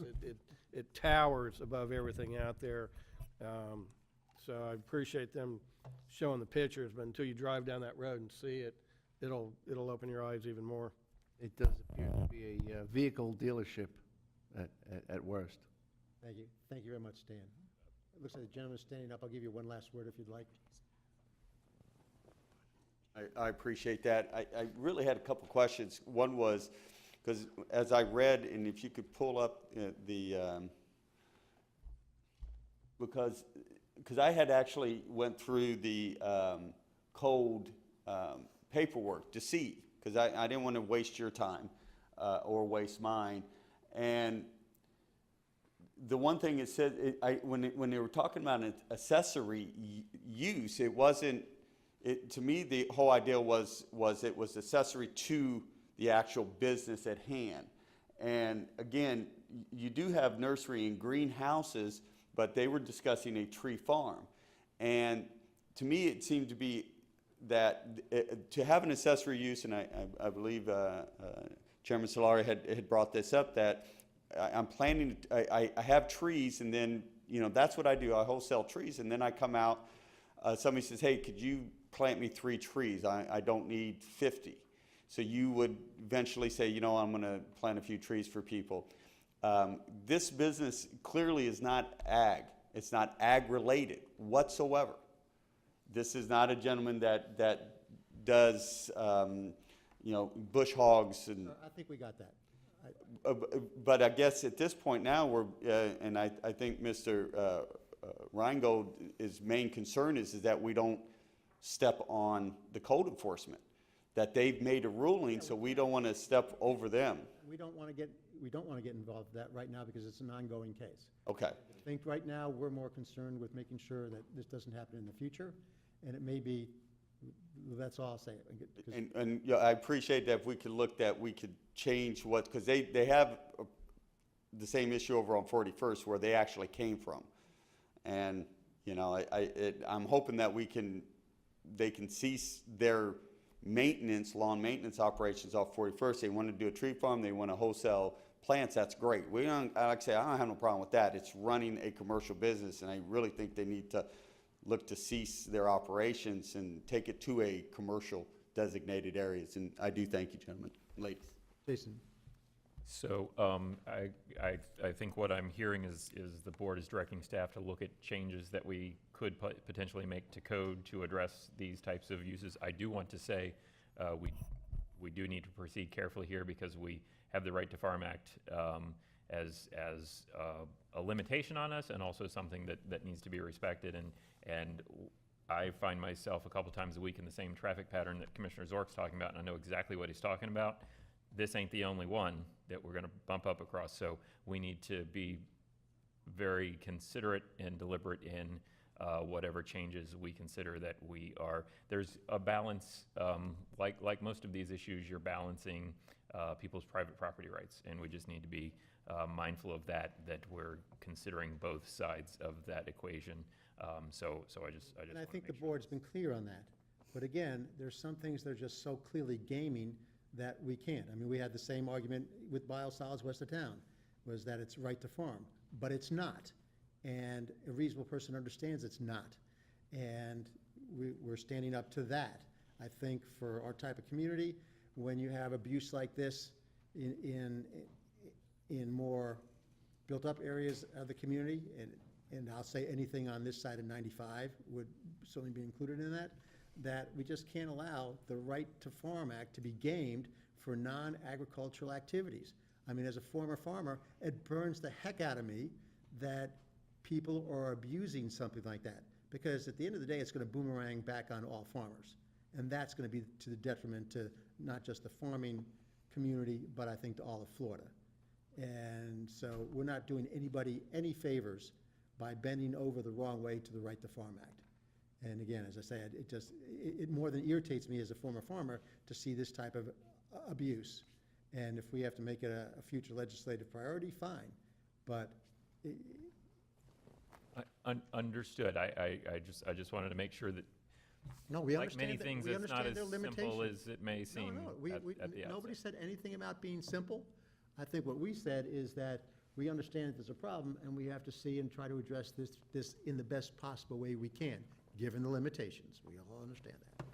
I have, yeah. And I clearly have better faith in Stan than you do, because I have tremendous faith. Staff will bring back some options. I just wanted to caution that it's more complex. We're not celebrating the solution at this point.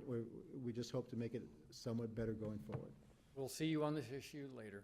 Thank you very, very, And if we could try to fast track that before any of these others pop up, since they're actively being advertised. I don't want this to be 6 months before it comes back. I see the concern. We don't want dozens more buying property with similar intent if Right. we're not going to allow it. Yep. thank you very much. And with that, I think it's a great time for a 10-minute break. Move on to County Administrator matters. Mr. Brown, it's all yours. All right, thank you, Mr. Chairman. Good morning, Commissioners. A year ago tomorrow was the first time that this fire marshal issue came up with the city of Sebastian. At that time, the county attorney's office brought an agenda item to the board, notifying the board that the city was considering an ordinance to establish their own fire marshal. The city did consider that, and after taking comments from the public, including testimony from myself, the city council did vote to move forward on an ordinance. Subsequently, the board directed staff to send a letter to the city council.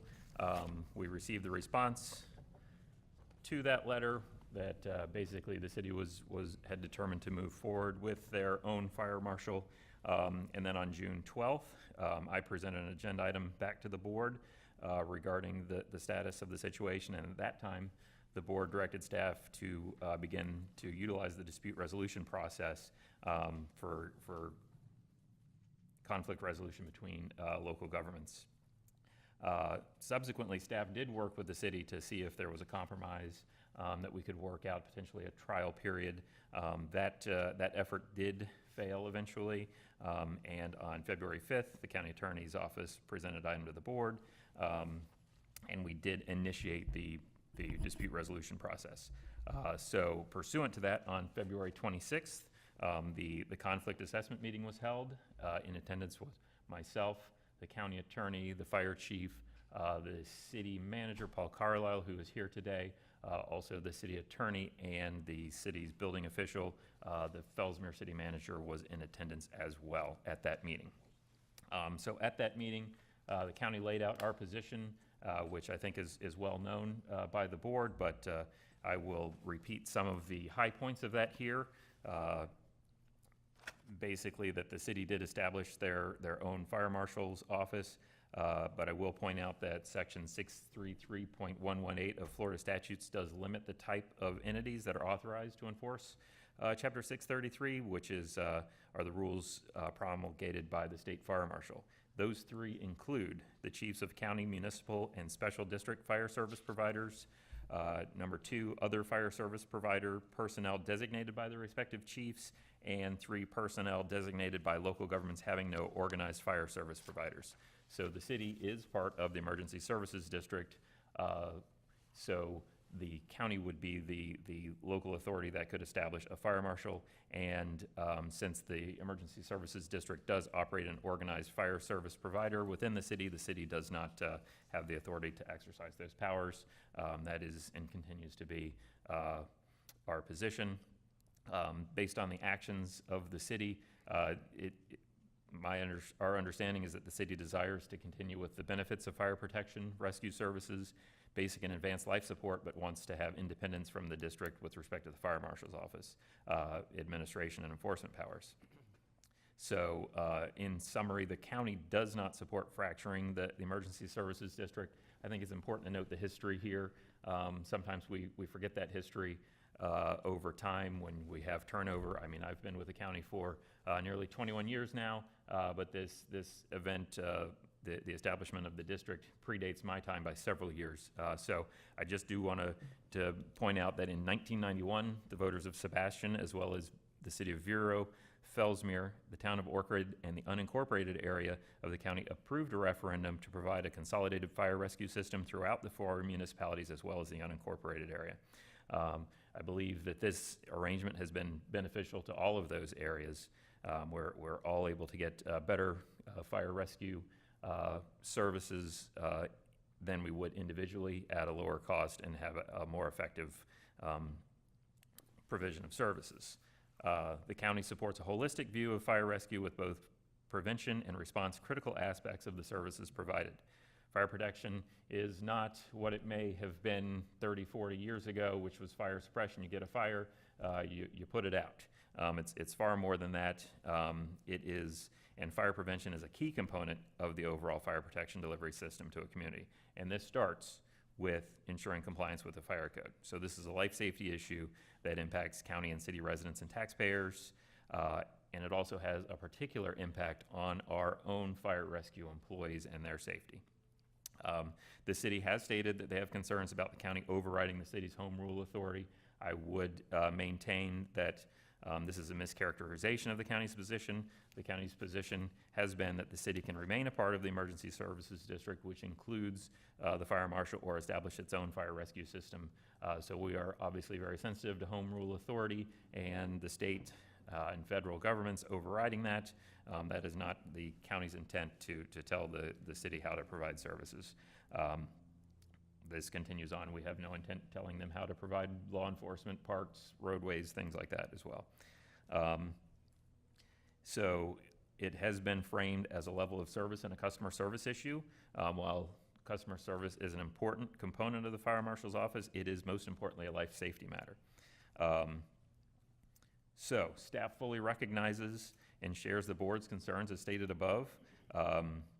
I believe, though, that the dispute resolution process is about attempting to resolve our issues amicably, and I believe that it would be beneficial for all involved to reach an agreement on this important topic. So I believe that it is best for municipalities, local governments to avoid litigation to the extent possible. Sometimes that litigation may be necessary, but it should be as a last resort. So, with all that being said, I stated at the dispute resolution assessment meeting that county staff would be supportive of recommending approval of an interlocal agreement between the city and the county. This is not my preferred option. However, it appears that the preferred option, it does not seem likely available to us at this time, which would be to maintain one consolidated fire rescue and fire marshal's office. So in an effort to resolve the dispute amicably, staff is supportive of entering into an interlocal agreement with the city of Sebastian.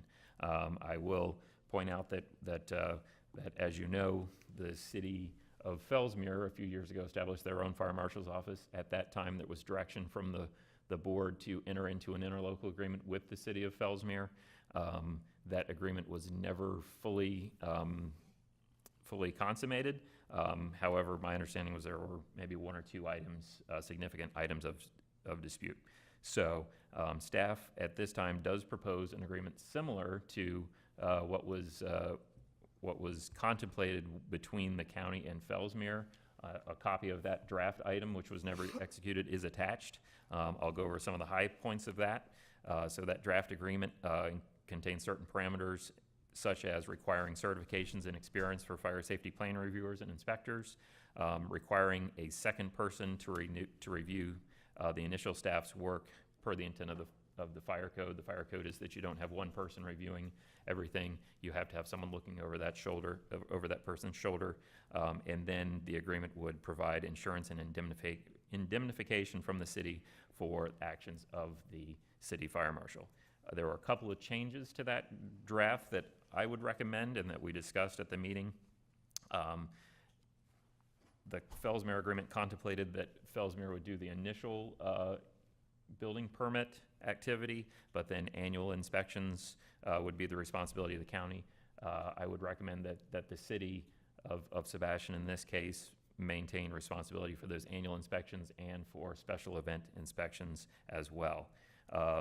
The city at the meeting offered that they would provide a report to the fire chief on a quarterly basis of the annual fire safety inspections performed in order to ensure compliance with County Code 208.09. And then the third item that would be different is that the county would retain jurisdiction of fire safety issues for county-owned and occupied property, such as the North County Library, county or fire stations, located in the city, the North County offices, things like that, any owned or operated property that the county has in the city. So at the meeting, I agreed to recommend this resolution to the Board of County Commissioners. Likewise, the city manager agreed to recommend the interlocal to the city council. So at this time, staff is presenting the interlocal agreement as a proposed solution to fully resolve the conflict. Please note that this is in no way a dismissal of the county's position. As I stated before, county staff understands and shares some of the concerns that the board has expressed on this. If the board rejects the interlocal agreement that we have proposed here, the parties would proceed to the next step of the act, which is to schedule the joint public meeting, which has to be scheduled on or before April 4th per the 50-day requirement in the statute. So with that, staff's recommendation is that the board authorize an interlocal agreement with the city and direct negotiations of the final terms of an agreement in which the city manages all fire marshal services in the city within the parameters presented. Staff also recommends that the board authorize termination of the dispute resolution process under the act upon the city's approval to negotiate an interlocal agreement within the parameters presented. The negotiated interlocal agreement will be brought back to the Board of County Commissioners for final review. I do want to add that, as I mentioned, Jason Unmaker was at the meeting and seemed agreeable to a similar arrangement with the city of Fellsmere. And my recollection is that their largest holdup at the time was the second set of eyes, but it sounded like that was not such a major issue for the city of Fellsmere. So with that, that's staff recommendation, and I am open for any questions or comments, and I think Dylan has something to add as well. Thank you, Mr. Brown. Mr. Rangel. Thank you very much. And just to piggyback on Jason's staff report, and I appreciate the comments that he had, was from an attorney perspective, I guess, in my mind, it was an idea of, what would it mean for us for the county to prevail in court, and what would it mean for the county to lose in court? Essentially, if we lost in court, then we wouldn't have any of these protections that we would essentially have by agreement with the city of Sebastian. They would operate their fire marshal's office in whatever manner they felt was appropriate, as opposed to us making sure that they had a certain level of guidelines and standards they had to meet. But also was, what did a win look like? And a win would be that we prevailed, we could operate our own fire marshal's office, and I was only concerned from an attorney perspective is that yes, we would have them as part of the fire marshals, our fire marshals review, but then I was just concerned about this level of discontent and antagonism between the city and the county moving forward despite a win in court. Certainly, I support the positions that we've taken. I believe we can prevail in this matter, but you never know if you win or lose when you get to court. Thank you. Any questions for either Mr. Brown or Mr. Rangel? So in summation, the proposed interlocal agreement closely mirrors what is existing with the Fellsmere municipality. Except almost existing. We looked at an agreement with Fellsmere. We came close to an agreement with Fellsmere. It was never finalized. My understanding, there were a couple of items of dispute, primarily I think the second set of eyes. I don't know if there was something else. I wasn't heavily involved at that time. We seem to be kind of quiet here, so I'm just going to note that I'm going to read one portion of a paragraph from the staff report, which actually reflects my views a lot. The county supports a holistic view of the fire rescue with both prevention and response critical aspects of the services provided. Fire protection is not just about extinguishing fires. Fire prevention is a key component to the overall fire protection delivery system to a community. This starts with ensuring compliance with the fire code. This is a life safety issue that impacts county and city residents and taxpayers, but has a particular impact on the county's fire rescue employees as well. And given that, and won't expand that any further, but given that, I will not be able to support the proposed interlocal agreement. Commissioner Adams. Sure. So I think everybody is well aware of where I stand on this. We could continue to move on down the path of litigation with this. At the end of the day, even if we win, we're forcing somebody into a relationship with us that they don't want to be in. So you're just setting up a situation where there's going to be constant battles and concerns, and nobody's going to be able to move on and get their jobs done in a really effective manner. So I think this is the best outcome that we could hope for. It addresses the concerns from both sides. It clearly sets up what the roles and responsibilities are. And further, it sounds like the City of Fellsmere is willing to sign on to this as well, because we currently do not have an agreement with them where they're just doing their thing out there.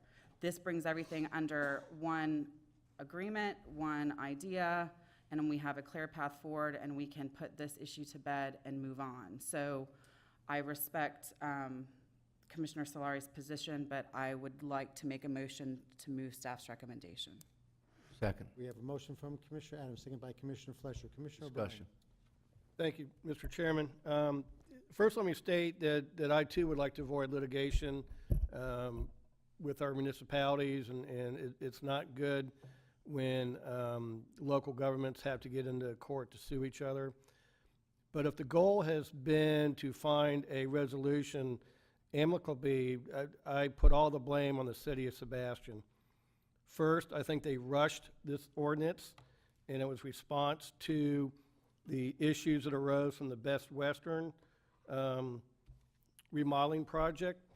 And just by the way, Dylan, I think we're approaching a year now from our public records request for some documentation from the city regarding the Best Western issue, and the city has not provided that information.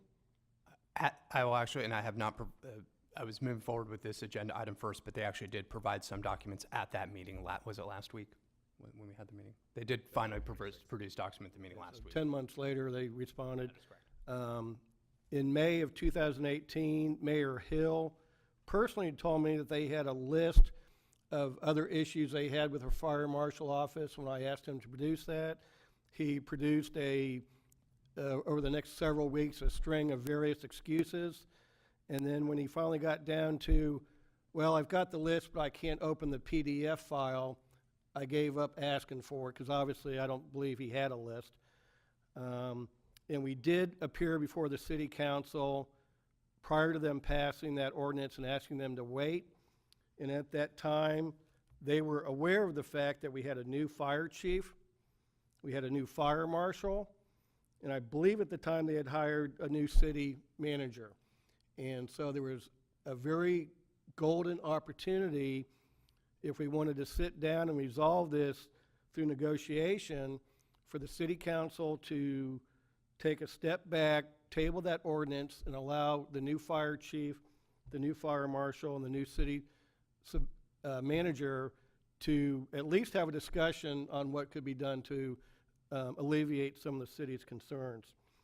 I will point out that Jason kind of skipped over it in his presentation, but I think each commissioner met with the Sebastian city manager, and then Jason and the city manager worked on a compromise proposal that Jason did take and present to the Sebastian City Council, which again, the city council voted that down. And so to me, I think we've bent over backwards trying to come to an amicable resolution of this, and the city council has repeatedly refuted any attempts to sit down and work this out. And so I think, and I'm all for it, if the city wants to have their own fire marshal, they can have at it, but then they should have their own fire protection services. To me, it's an all or nothing package. I know that our fire chief and our fire marshal are in our stations on a daily basis. They're talking to our crews, they're interacting with them, they're asking them what's going on, what are you seeing, what are you doing? And I think that knowledge of personal experience and talking to the frontline folks is invaluable for the overall function and public safety for a fire emergency services district. And so, you know, I think we've tried to bend over backwards to resolve this.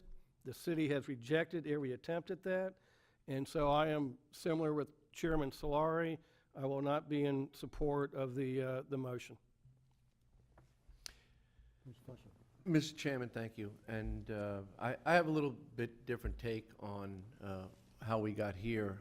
First of all, I want to commend the city manager, Paul Carlisle, for walking into a firestorm and that's putting it mildly. This was a very tenuous situation. Yes, agreed, it all became a tinderbox over the Best Western incident, we'll call it, and it was never let go. I will say that I want to thank again, the city manager for taking the time to come out to talk with us and be involved with the process. We did discuss that we have a different kind of a fire chief. We have a new fire marshal. And I believe that some of the hurdles and obstacles that we were confronted with, that the city of Sebastian was confronted with, I won't say alleged, I believe that there were other challenges, but I think that they are resolved, could be resolved in the past, and are resolved now. I also feel that leaving this whole as one service agency, multifaceted service agency, is probably optimum for all citizens because we have consistency throughout this great county. However, looking at that home rule element, I believe that a great attempt was made in discussion. I believe that it went back to the city council, was it 4-1? But there is support that they can do the job. I see that Wayne is here as well. I am a resident of the city of Sebastian. I have good faith in the municipality, but I still feel strongly that we would be in optimum service level if we had the unified force of one agency for all. However, if it's in their wishes and they've properly trained and gone to the schooling to do that, again, I want to respect home rule.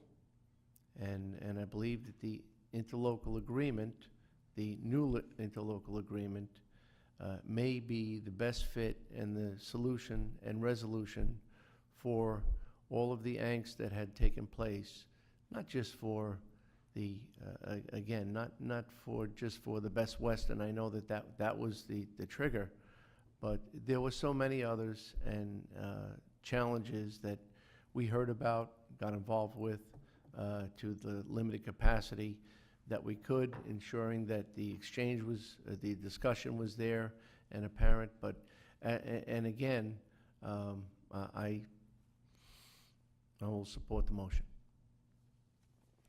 Thank you. Commissioner Zorc. Yes, a couple questions. I'm going to split home rule and the voter-initiated action that they took in 1992? Do we have the language what the voters approved back then? First, we had the South Indian River County Fire District, and then it was then merged to include North County Fire Services. But what did the voters actually vote on at that time? And while you're looking that up, I'll go to the next question. In looking at, this would be page 3 of the staff report, under the additionally modification to the Fellsmere draft agreement are proposed, rather than the county provide subsequent annual fire inspections within the city would maintain that responsibility as well as handling special events within the city. So I get that. So let me just run through a scenario and tell me if my thinking is correct or incorrect, and this may be a Jason question or maybe a Chief Stone question. If you have a assisted living facility proposed in a city, the city would do the plan review, do the inspections during construction, the facility is complete, the city would conduct annual inspections of the facility. However, if there's a fire event at the facility, our people would be going into it the first time upon a call for service or a fire alarm was go off. Is that scenario path that I kind of went through. Is that correct? So I think I get where you're coming from, and I may need Tad to verify this on the specifics, is that we wouldn't be going back to do subsequent annual inspections. As to the fire rescue crews not having been in there before, I think what we would plan to continue to do is the pre-event planning that we do, particularly for significant structures where our folks are looking at a building, they go in and have a plan of attack. You know, what would we do if there were a fire in this Publix or whatever. I think we would still do pre-event planning, particularly for larger structures, whereas we may not be as intimately involved in reviewing all of the plans up front. There still would be that opportunity for staff to do the pre-event planning, but that is one of the concerns that has led to the county's position.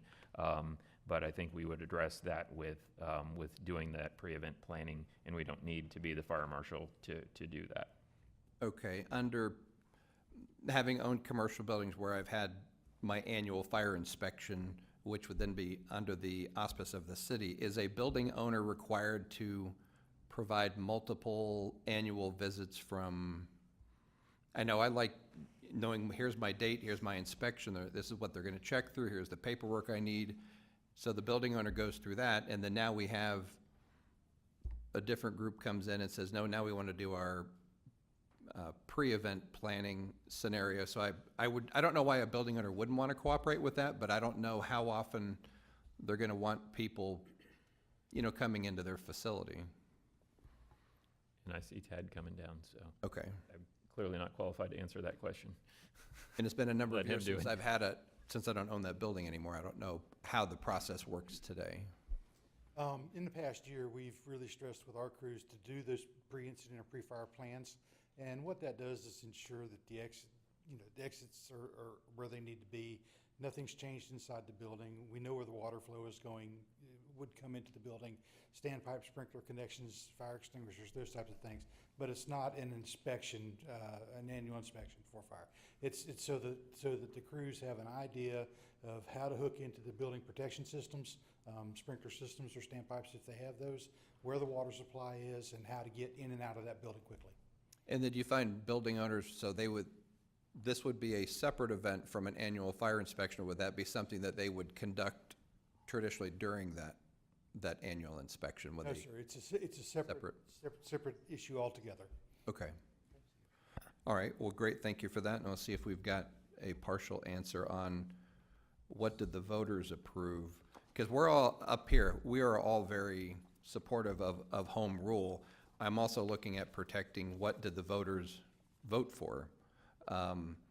That's their voters voted for this, as well as, because it was a countywide referendum. Right, and I'll take the first whack at that. I think Dylan is pulling something up, but I do want to mention something that addresses the other question, and I it's in the staff report, but I didn't mention it. I would say that the fact that we are not doing annual inspections or special event duty, that nothing herein would preempt the county from undertaking inspections for life safety issues, but would rather assign the routine annual inspections and special events to the city. The county has not only the right, but our staff has the professional responsibility that in certain circumstances, if they see a life safety issue, they will need to initiate action, which does complicate not having a separate fire marshal's office, but I do want to point out that we would still have that right and obligation should there be something that comes to the attention of our professional fire prevention and fire rescue personnel. I don't know if we have the specific ballot question at hand. I can tell you just the basic history of it was, at that time, we had these disparate levels of service throughout the county. Right. So the city of Vero had their own fire department, was primarily professional firefighting. The county provided generally a lower level of service in different parts of the county. We had a North County Fire District, a South County Fire District, and a West County Fire District. Those had different levels of a mixture of professional and volunteer firefighters. I will say at that time, the firefighting was primarily volunteer in the city of Sebastian. I think there may have been like a professional staff or something at the stations. So what has transpired between 1991 and here is an equal and higher level of service throughout the county, whether that's in what was previously in the North County Fire District, which would include Sebastian, or south or west. To the extent you're in the urban service area, you have a good level of fire protection and advanced life support as well. So I think the general premise was that we were going to have a unified level of service that at that time was inconsistent depending on where you lived in the county. And last question, this may be a Chief Stone question again. I think it was last year we went through our ISO community rating, and or maybe it was a year and a half or so ago. And I know during that review process, this is something I believe that's looked at as part of our community rating, and all residents in the county benefit from a better ISO score as it terms to what portion of your insurance building or residence is for the fire protection portion, and the better our score is, the lower those costs of insurance is. Do you think this, by fragmenting this part of the service of kind of breaking it into two parts, does that affect anything on our ISO rating? I don't believe it'll have any impact on ISO. Okay, great, thank you. Okay. Mr. Chairman, just one other question while Chief Stone is here and for the county administrator. It was pointed out that there could be the scenario where we have the opportunity to take summary action. That exists in law enforcement with the county and all municipalities as well. If you see something, you must act. We have an obligation and a commitment for duty and for life safety. So with that said, that my understanding is that the fire chief would not have to, or any of his designees would not have to call in the fire marshal. They could take summary action and to get the result that's necessary under the observed violation for summary action, of course. Correct. If any of the command staff or myself witnessed a severe case of that the public is in jeopardy by a violation of a fire code, we would take immediate action to correct that as soon at the time we see it.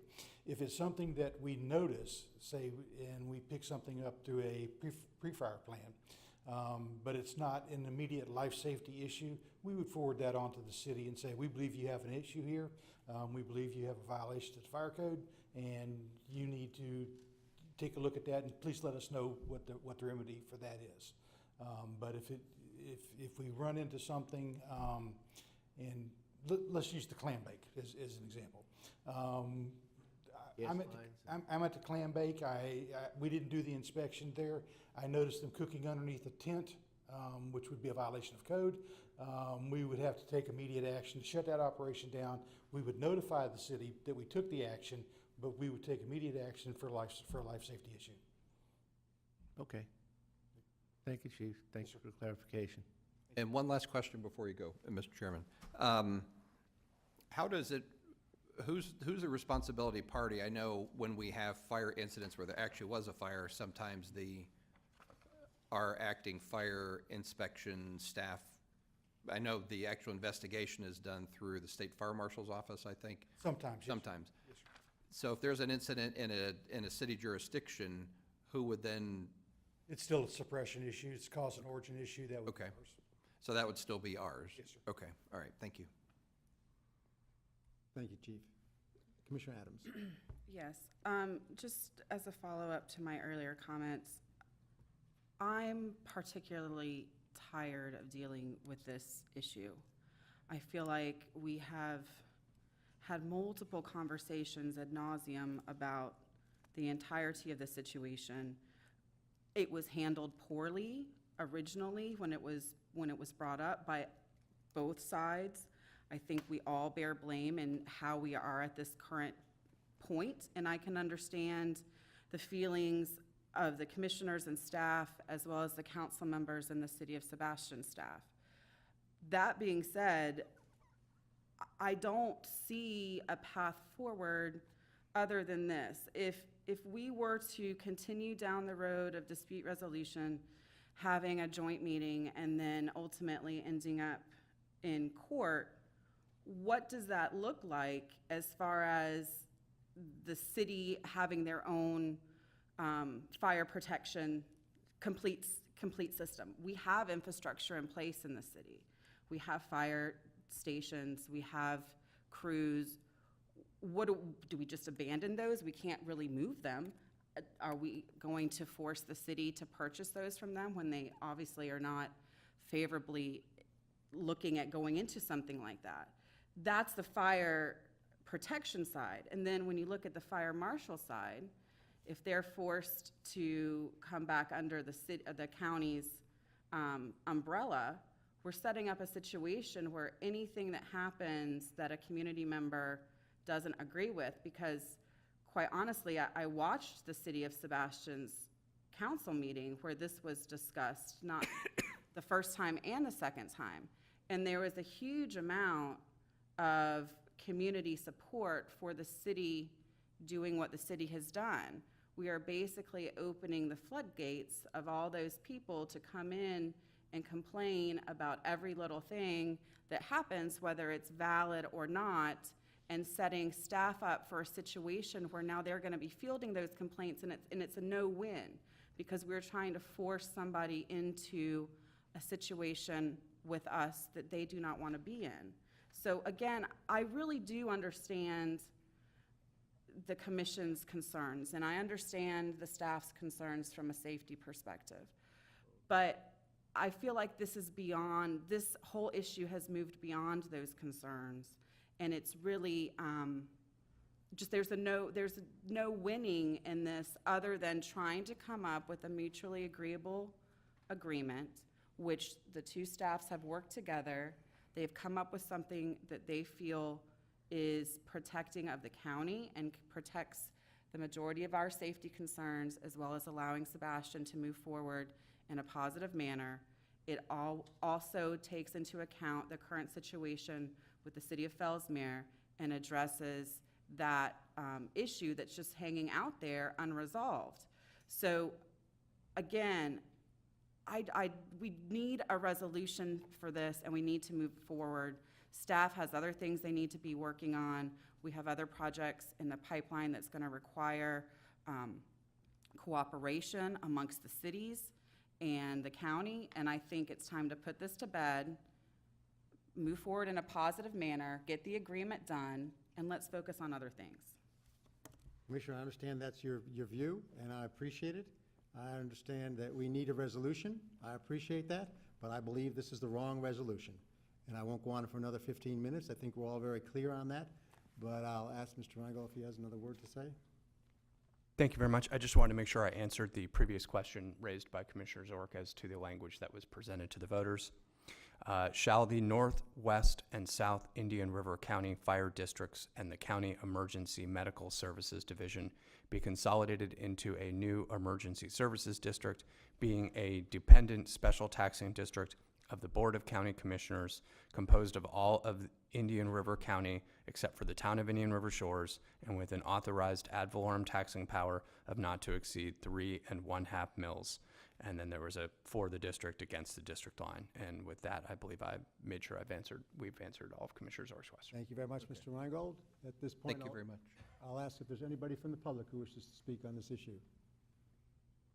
If not, we have a motion from Commissioner Adams, a second by Commissioner Flesher. All in favor? Aye. All opposed? Nay. I believe that was 3-2, 4, with Commissioners O'Brien and Solari voted against. And with that, we will move on to departmental matters, general services. Sebastian Harbor Preserve update and approval of work order number 1 to Carter Associates for site planning, design, and engineering. Good morning, Ms. Powell.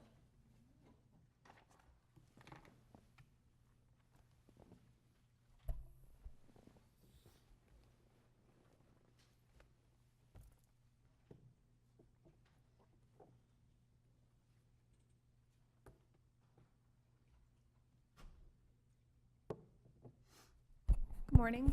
Thank you. I wanted to update you, so this is partially an update and also partly to approve the work order for the Sebastian Harbor Preserve to Carter and Associates. So I'm just going to have a couple slides for you. I wanted to give you an update on the progress that we've made. As you know, we purchased Sebastian Harbor Preserve in 2007, and in October of 2017, the board approved the Florida Communities Trust grant that we received for a cost share for the property. Since that time, it's been 16 months, and I know we had a very a progressive schedule for this property in order to get it open to the public. So I just wanted to let you know what staff has been working on and let you know that we are in full swing of having public access. Currently, the site is fairly dry, so you can actually access the property at this time. All of the white trails that you see are composed of about 2.8 miles of trail, so we have a really healthy trail system there. When it's dry, you can actually access the entire property. However, when it's wet, we have some wetland crossings that you see here. Those will be coming to you later in the month it's been out to bid, and we're in the selection process right now, so you'll be seeing that come to you soon. So our improvements are in place in terms of people being able to gain access to the property, so we're very happy about that, and I'm sure that the community is as well. Today, what we're asking the board to consider is a work order. I believe it's work order number 2 to Carter and Associates. The amount's $24,900. This work order will provide the site planning necessary in order to provide the public use infrastructure like parking, pavilions, the stormwater, associated stormwater or wildlife pond. Part of those are included in the FCT requirements that we have. Carter's work order will include site plan approval, construction plans and specifications, permitting, preparation of bid documents, also on-site construction services while the site is being developed. It also includes site survey and soil investigations. So it's a thorough and comprehensive work order so that we can get this project completed. I just wanted to point out that we have planned the south section. So on this slide, you can see this little spot fits right here off of Engler Drive. And you can see that what we've been talking about doing would be the parking, a pavilion, the trailhead starting right here. This is a slightly disturbed area, corner of the property, and it's also immediately adjacent to the Stormwater Park Trail that's right here. We'll be working with the City of Sebastian to find out if it's feasible to have a crossover there so that people could do an extended hike or walk that connects to the stormwater pond, which also actually connects to Sebastian Scrub Conservation Area. It's a small 10-acre piece, but we do have a family of scrub jays there, so we're excited about that. Also, just a note, we do have bald eagles that nested in the past in this general location right here. Those eagles have actually moved to this area here. So we'll be working to phase our construction so that the north 3 boardwalks will be constructed first outside of eagle nesting season. At this time, we're not entirely certain whether or not they're sitting on eggs or what the status is, but we are in eagle nesting season, so you'll see this boardwalk completed last. One other note I might mention is because the eagles have moved, we'll be working on some site improvements here. This is mechanical restoration of the flatwoods. It's a beautiful flatwoods, but it's heavily overgrown, and it does provide some fire threat to the adjacent homes. We met with Division of Forestry yesterday, and we're going to be working on having this area roller top prior to the improvements being put into place so that the area will have a chance to recover. If you have any questions about that, I will move on to the next slides. I also, while I was here, wanted to give you an update on 3 other conservation areas. We've moved forward with our boardwalks and completed South Oslo Riverfront Conservation Area. This map here will be finalized and updated, but I wanted to just give you an opportunity to see this area. The South Oslo Riverfront Conservation Area is immediately south of Oslo Riverfront Conservation Area. We've added 1.5 miles of trails there. We've completed a nice boardwalk that goes through a wet area, and this is just another vantage point of that same boardwalk. It's really beautiful. We were out inspecting that and already had a group led by Dr. Baker from Pelican Island Audubon Society doing a walk, so they're already using it. This is the DOT crossing, so if you'd ever been over there and gone across the little rickety bridge, that's actually been replaced, so you can actually get to the south part of the property. So we're happy about that, and I'm sure that the users and visitors are as well. Beth, can you go back to your first slide on that? Sure. The overall? So if people want to do that, where would they park to get on it? So the parking plan is to park at Oslo Riverfront Conservation Area and walk across the street. Visitors also utilize Pelican Island Audubon Society's building there and parking lot. And then we do have a trailhead here. We also have another trailhead right here, and sometimes people park on the edge of the road, which is fine. Okay.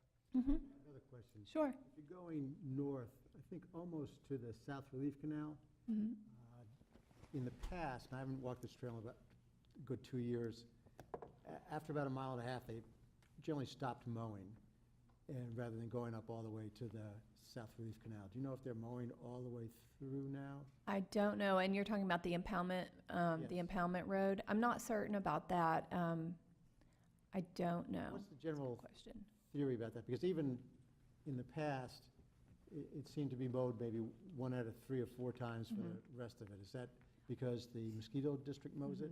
I believe mosquito control maintains those basically for vehicular access, so quarterly probably. So has there ever been any discussion of us doing sort of intermittent mowing so that you could actually regularly walk the whole way? Because it's about a 5 mile, I think, hike if you go the long way and around rather than 2.5 mile the other way. We could certainly work on looking at the areas that are accessible. I think sometimes part of the problem is those are privately owned in some cases. No, these are all accessible that I'm talking about. It's just that the grass would get grass high isn't- sometimes, which would make it a little bit less appealing. Yeah. So I'll just ask Jason to look at that. He loves it when I bring up the conservation areas and walking about that. So just to think about that going forward some. Because again, it doubles the mileage you can do, and it's fun and stuff like that. So, but glad to see the other improvements there. And then Beth, all of the trails, you said that total about 1.5 miles or just 1.5 miles of boardwalks? 1.5 miles of trail and then 2 boardwalks at this So particular. all of that is 1.5 mile loop there? Mhm. Okay, great, thank you. Thanks. Staff will look into that and reach out to mosquito control. And Thank you, Jason. Let's see, the next one was Anson Riverfront Conservation Area. As you know, this particular property has a small slough through it, and we created a nice boardwalk that goes across. We'll install some educational material that talks about what a slough is and what the functions of those ecosystems are, because they're quite different, and this is a nice little highlight for this particular conservation area. We have a series of different trails that all connect to the Trans-Florida Central Trail that we have. So you can jump off of the trail there and go on a little more adventurous hike if you like, or you can also park here at the Sebastian River Canoe Launch, and you could walk in and connect to the trail, which makes for a nice connection as well. The next one is Round Island South Conservation Area. This particular conservation area is immediately south of Round Island Riverside Park. We've done some improvements. It wasn't very cost effective for us to construct the wetland crossings that you see for A and C. So those, this one here, some improvements have been done to the trail in order to be able to get people through those areas without getting their feet wet. I think we also diverted the trail right here where this red line is, so that you don't actually come down to the western part of that part of the trail. We did construct Boardwalk B, and you can see a fairly okay picture here. Unfortunately, you don't see the vista that you get over the salt marsh from this particular picture, but I encourage everybody to go down and check that little area out as well. That particular trail's just about 1/3 of a mile. And then I just wanted to also mention, we've completed, community development has worked really hard on the improvements to the Archie Smith Fish House. The boardwalk has been completed and is absolutely beautiful. We'll be working on getting a schedule so that that's open to the public on a daily basis. We have our Parks Division crews have been working on making the ice house area a little bit safer. That area, there was some material falling off of it, was a threat to folks if they were on the boardwalk, and the Parks Division did a great job of securing the house without removing any material. Everything's original underneath of it, and it's awaiting the formal improvements that we'll do at another time. And that's it, unless you have any questions. Thank you very much. Awesome job, Beth. Okay. Great job. Keep it up. It's really Move good to staff see. recommendation. Second. We have a motion for Commissioner O'Brien, second by Commissioner Fleischer. Anybody from the public care to ask any questions? There being none, all in favor? Aye. Any opposed? Passes 5-0. Thank you, Beth, and it's good to see so much being done to so many conservation areas in the last couple of years. Kristen, the next item is deferred capital maintenance, and Kristen, I'd ask you to probably at this point in time just the barest highlights. I don't think we're going to be too receptive to take in a slew of one number after the other at this point. But I will note that I know I'm going to have future questions for Jason going forward on this, but it'll be after I've had more time to look at the report, which I, for one, have been very happy to get.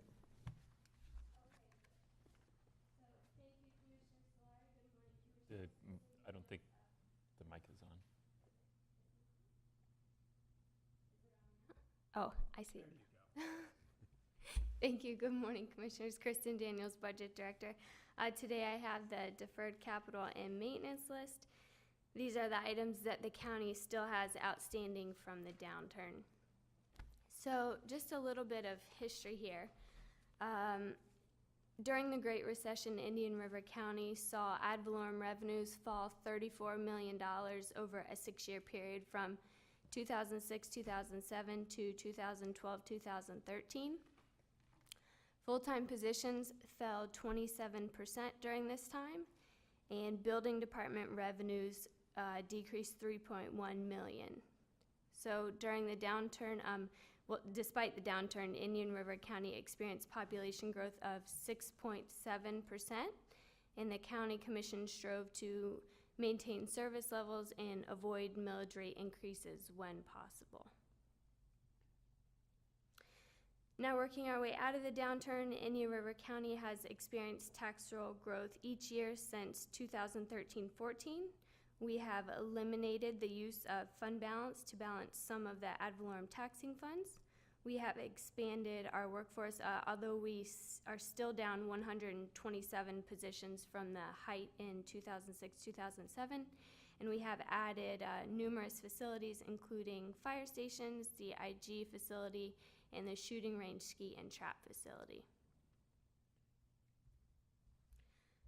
So in an effort to decrease spending during the downturn, we did defer non-critical capital and maintenance items. However, the county has been making a concerted effort to catch up on these backlogged items. So since 2012-13, the county has spent $46.4 million on these items. So starting at the top of the list, I'll just highlight a few things. First, facilities management. We've spent $3 million on air conditioners, controls, and repairs. $9.3 million has been spent addressing resurfacing and restriping.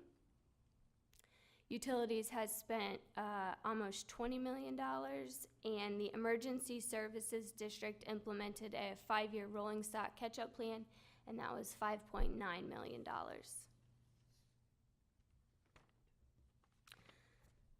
So although we've spent $46 million already catching up, staff has estimated $44 million is still outstanding.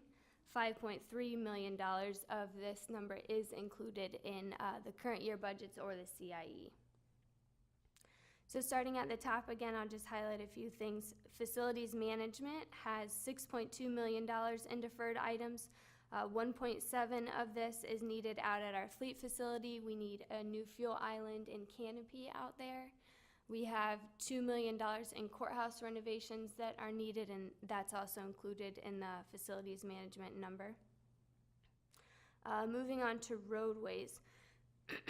Excuse me, we have approximately 38,500 linear feet of roadway that are in need of resurfacing, as these roads are below the acceptable condition level.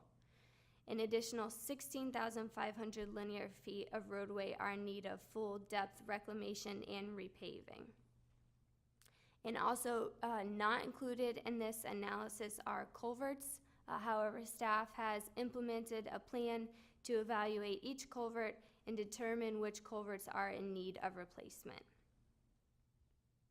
So moving on to conservation lands, we have $927,500 in deferred capital. This includes fencing, boardwalks, and docks. In addition, we have another $870,500 in deferred maintenance, which includes removal of exotics and revegetating with native plants. Some of these items on this list are requirements of grants that the county has already received. $485,000 of the total outstanding here is included in the budget in the CIE. However, the Conservation Land CIE in total does propose an additional $6 million, and these are not deferred items. Next, we have utilities with an estimated $24.2 million in deferred capital and maintenance. Although this is a large number, it's a small percentage of the approximately $434 million value of the infrastructure that is already in place there. The current utilities asset management study is helping staff learn how to rank and prioritize our assets. So this will help staff in prioritizing projects for budgeting purposes going forward. I'd also like to mention the utilities rate study. Included in the study was a recommended increase in the R&R budget. This will help staff in catching up on the deferred maintenance items, which total $4.5 million. The deferred capital items in utilities total approximately $19.7 million, and this will take anywhere from 5 to 7 years to fully implement. The last item I'd like to highlight is SWID, which has an estimated $5.1 million in deferred capital and maintenance. The largest item on this list is the $1.7 million material recovery facility, the MRF, and that is currently budgeted in the CIE. So as mentioned previously, the county has already caught up on a large portion of these deferred items, and it is staff's intent to continue to address this backlog in the upcoming budget years. So that's all I have. If you have any questions, Thank you very much. Just a Commissioner quick comment. Thank you, Kristen, for the update. And it's in our backup, but Kristen didn't mention it, but there's almost 64,000 linear feet of roadways that need new striping. And last night at my community meeting, Rich, I definitely got an earful about a lot of the roads that are very hazardous to drive either at night or under rain conditions. So just want to point that out, that we have a lot of areas we need to restripe as well for public safety. And that is included in the number. I think that was about $700,000. Yeah, 700, you're right, yep, it was in there, just wanted to highlight it. Any other questions for Kristen? Thank you very much. You're welcome. Appreciate it. And at this point, we'll take a 5-minute break. Back in 5.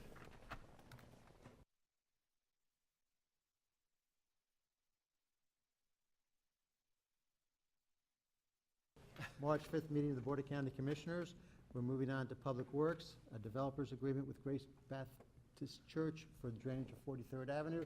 Good morning, Mr. Spierka. New staff recommendation. Second. We got a motion from Commissioner O'Brien, second by Commissioner Flesher. Anybody from the audience wish to comment on this? There being none, all in favor? Aye. Any opposed? Passes 5-0. Excellent work as usual, Mr. Spierka. Presentation was stellar. That included a new grader, right? And no PowerPoint. We'll move on to Commissioner matters. We begin with Commissioner O'Brien, Johns Island Water District Reuse Line Action. Good Yes. morning, Commissioner. Thank you, Mr. Chairman.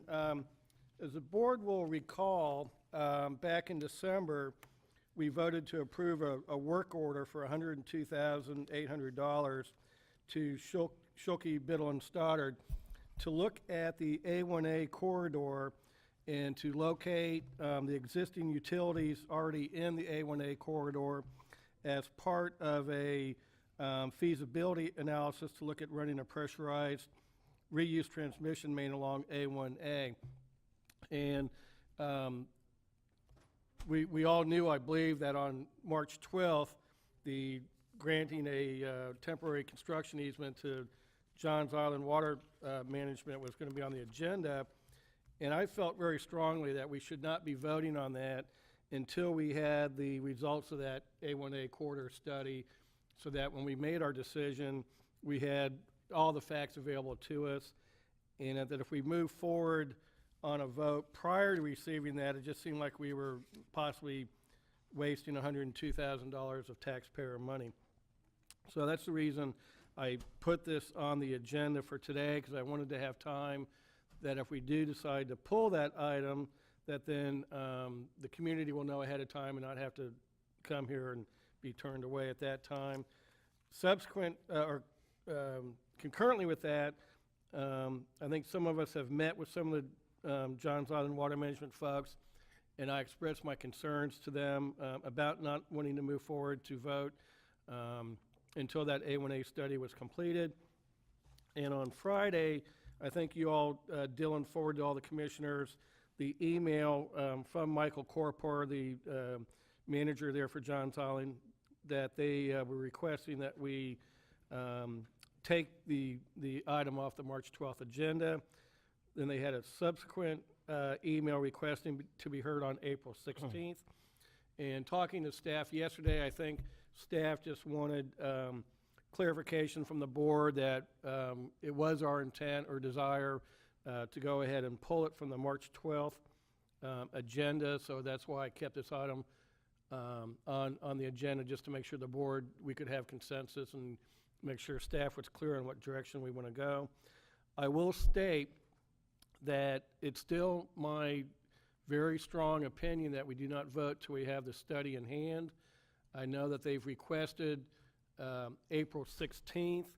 However, April is a 4-meeting month for us, and I'm again of the position that if that report isn't available on the 16th, that we still not take action until maybe the 23rd, when we do have that report in hand. So with that, Mr. Chairman, I'll just put it out for the board. But my thought is that we let staff know it is our consensus that we would agree to pull that item off the March 12th agenda. Second. Well, it's not a motion. I don't think we need one for this, but I think, I agree, Commissioner O'Brien. I think it's, if we're spending $102,800 on a study, we may as well pretend we're going to read it before we act. And I think that there are enough issues involved in this that it could help us make a better decision. I would ask, though, that sometimes we'll get us something like that, and I don't have no idea how many pages or how complicated it's going to be. I'd hate to get it, you have it put on the agenda for the 16th and have it arrive the 15th and think that we're actually going to address it some. So it's the type of thing that I'd like to get it as soon as possible before meeting, and even before the agenda comes out, if possible. So if it arrives on a Tuesday, let's get it to us on a Tuesday and not wait till the agenda comes out on a Friday for it. Because again, given some of the moving parts on this, I think that we all might have questions for it. And I'd like to have us have time to look at it. I will apologize to any inconvenience that this does to residents who expected to be here on the 12th. But again, I concur with Commissioner O'Brien that it's best for us to deliberate based on the best information that we can have. And I, for one, would also like to have this information. Any other comments from commissioners? Mr. Brown. Yes, thank you. Staff supports moving this date back until we have the report. As was mentioned, JIWM had requested that we push this back to April 16th. I'm not sure that we'll have the report in hand in time for that.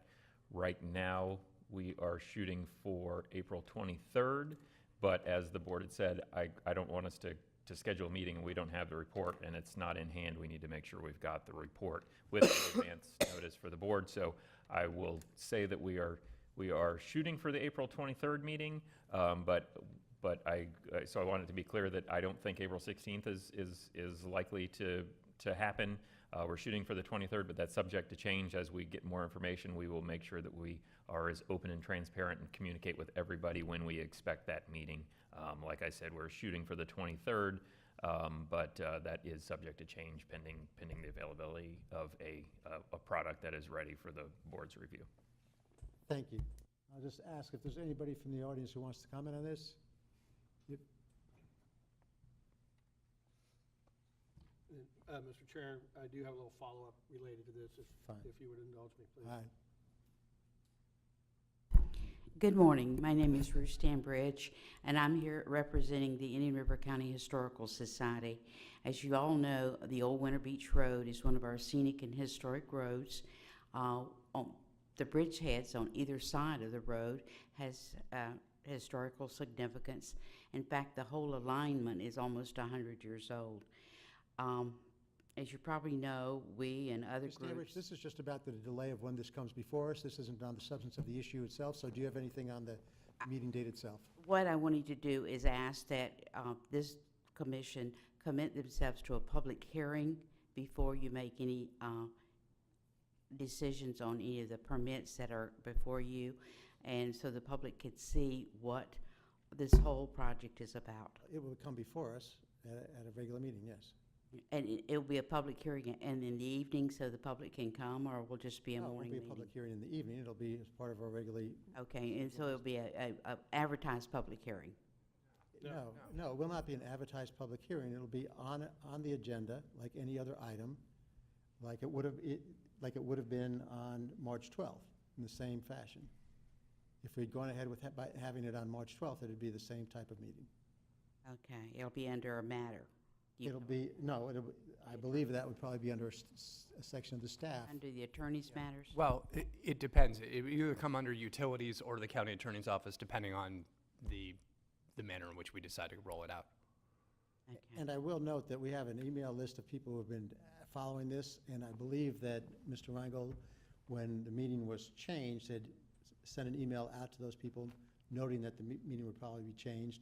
And in this type of thing, we regularly update all those who have been interested in what we're doing. So we are normally, and we will continue to be, very open and transparent about this. So there won't be any surprises or anything else like that. Those people who have been asked to be kept abreast will know things almost at the same time, or sometimes before some of the county commissioners know about it. We have a number of people that have been calling us, and of course they're getting bits and pieces and drips and drabs, so they wanted to know what was going on, and of course they are very conscious of that historical corridor, and that's where our concern is. I just want to make sure that the general public would have an opportunity, you know, through an advertised hearing. Opportunity to be here and to speak. Okay, thank you so much. Anybody else from the public? There be none? This is basically... Mr. Chairman, thank you. The other kind of thing I have about this is, and you having a law degree, you'll understand completely, there seems to be a lot of legal debate over whether the county does or does not have an easement or a right-of-way. And it seems to me that that's going to take a whole separate discussion and time and effort to make a decision by this board whether we do or do not have an easement to grant. And I just put it out there that did we want to consider maybe a special call meeting to deliberate specifically only on the legal question, do we or don't we have an easement to grant? I mean, I've talked to Mr. Rungel about that a number of times, and I don't think a special call meeting is going to determine that.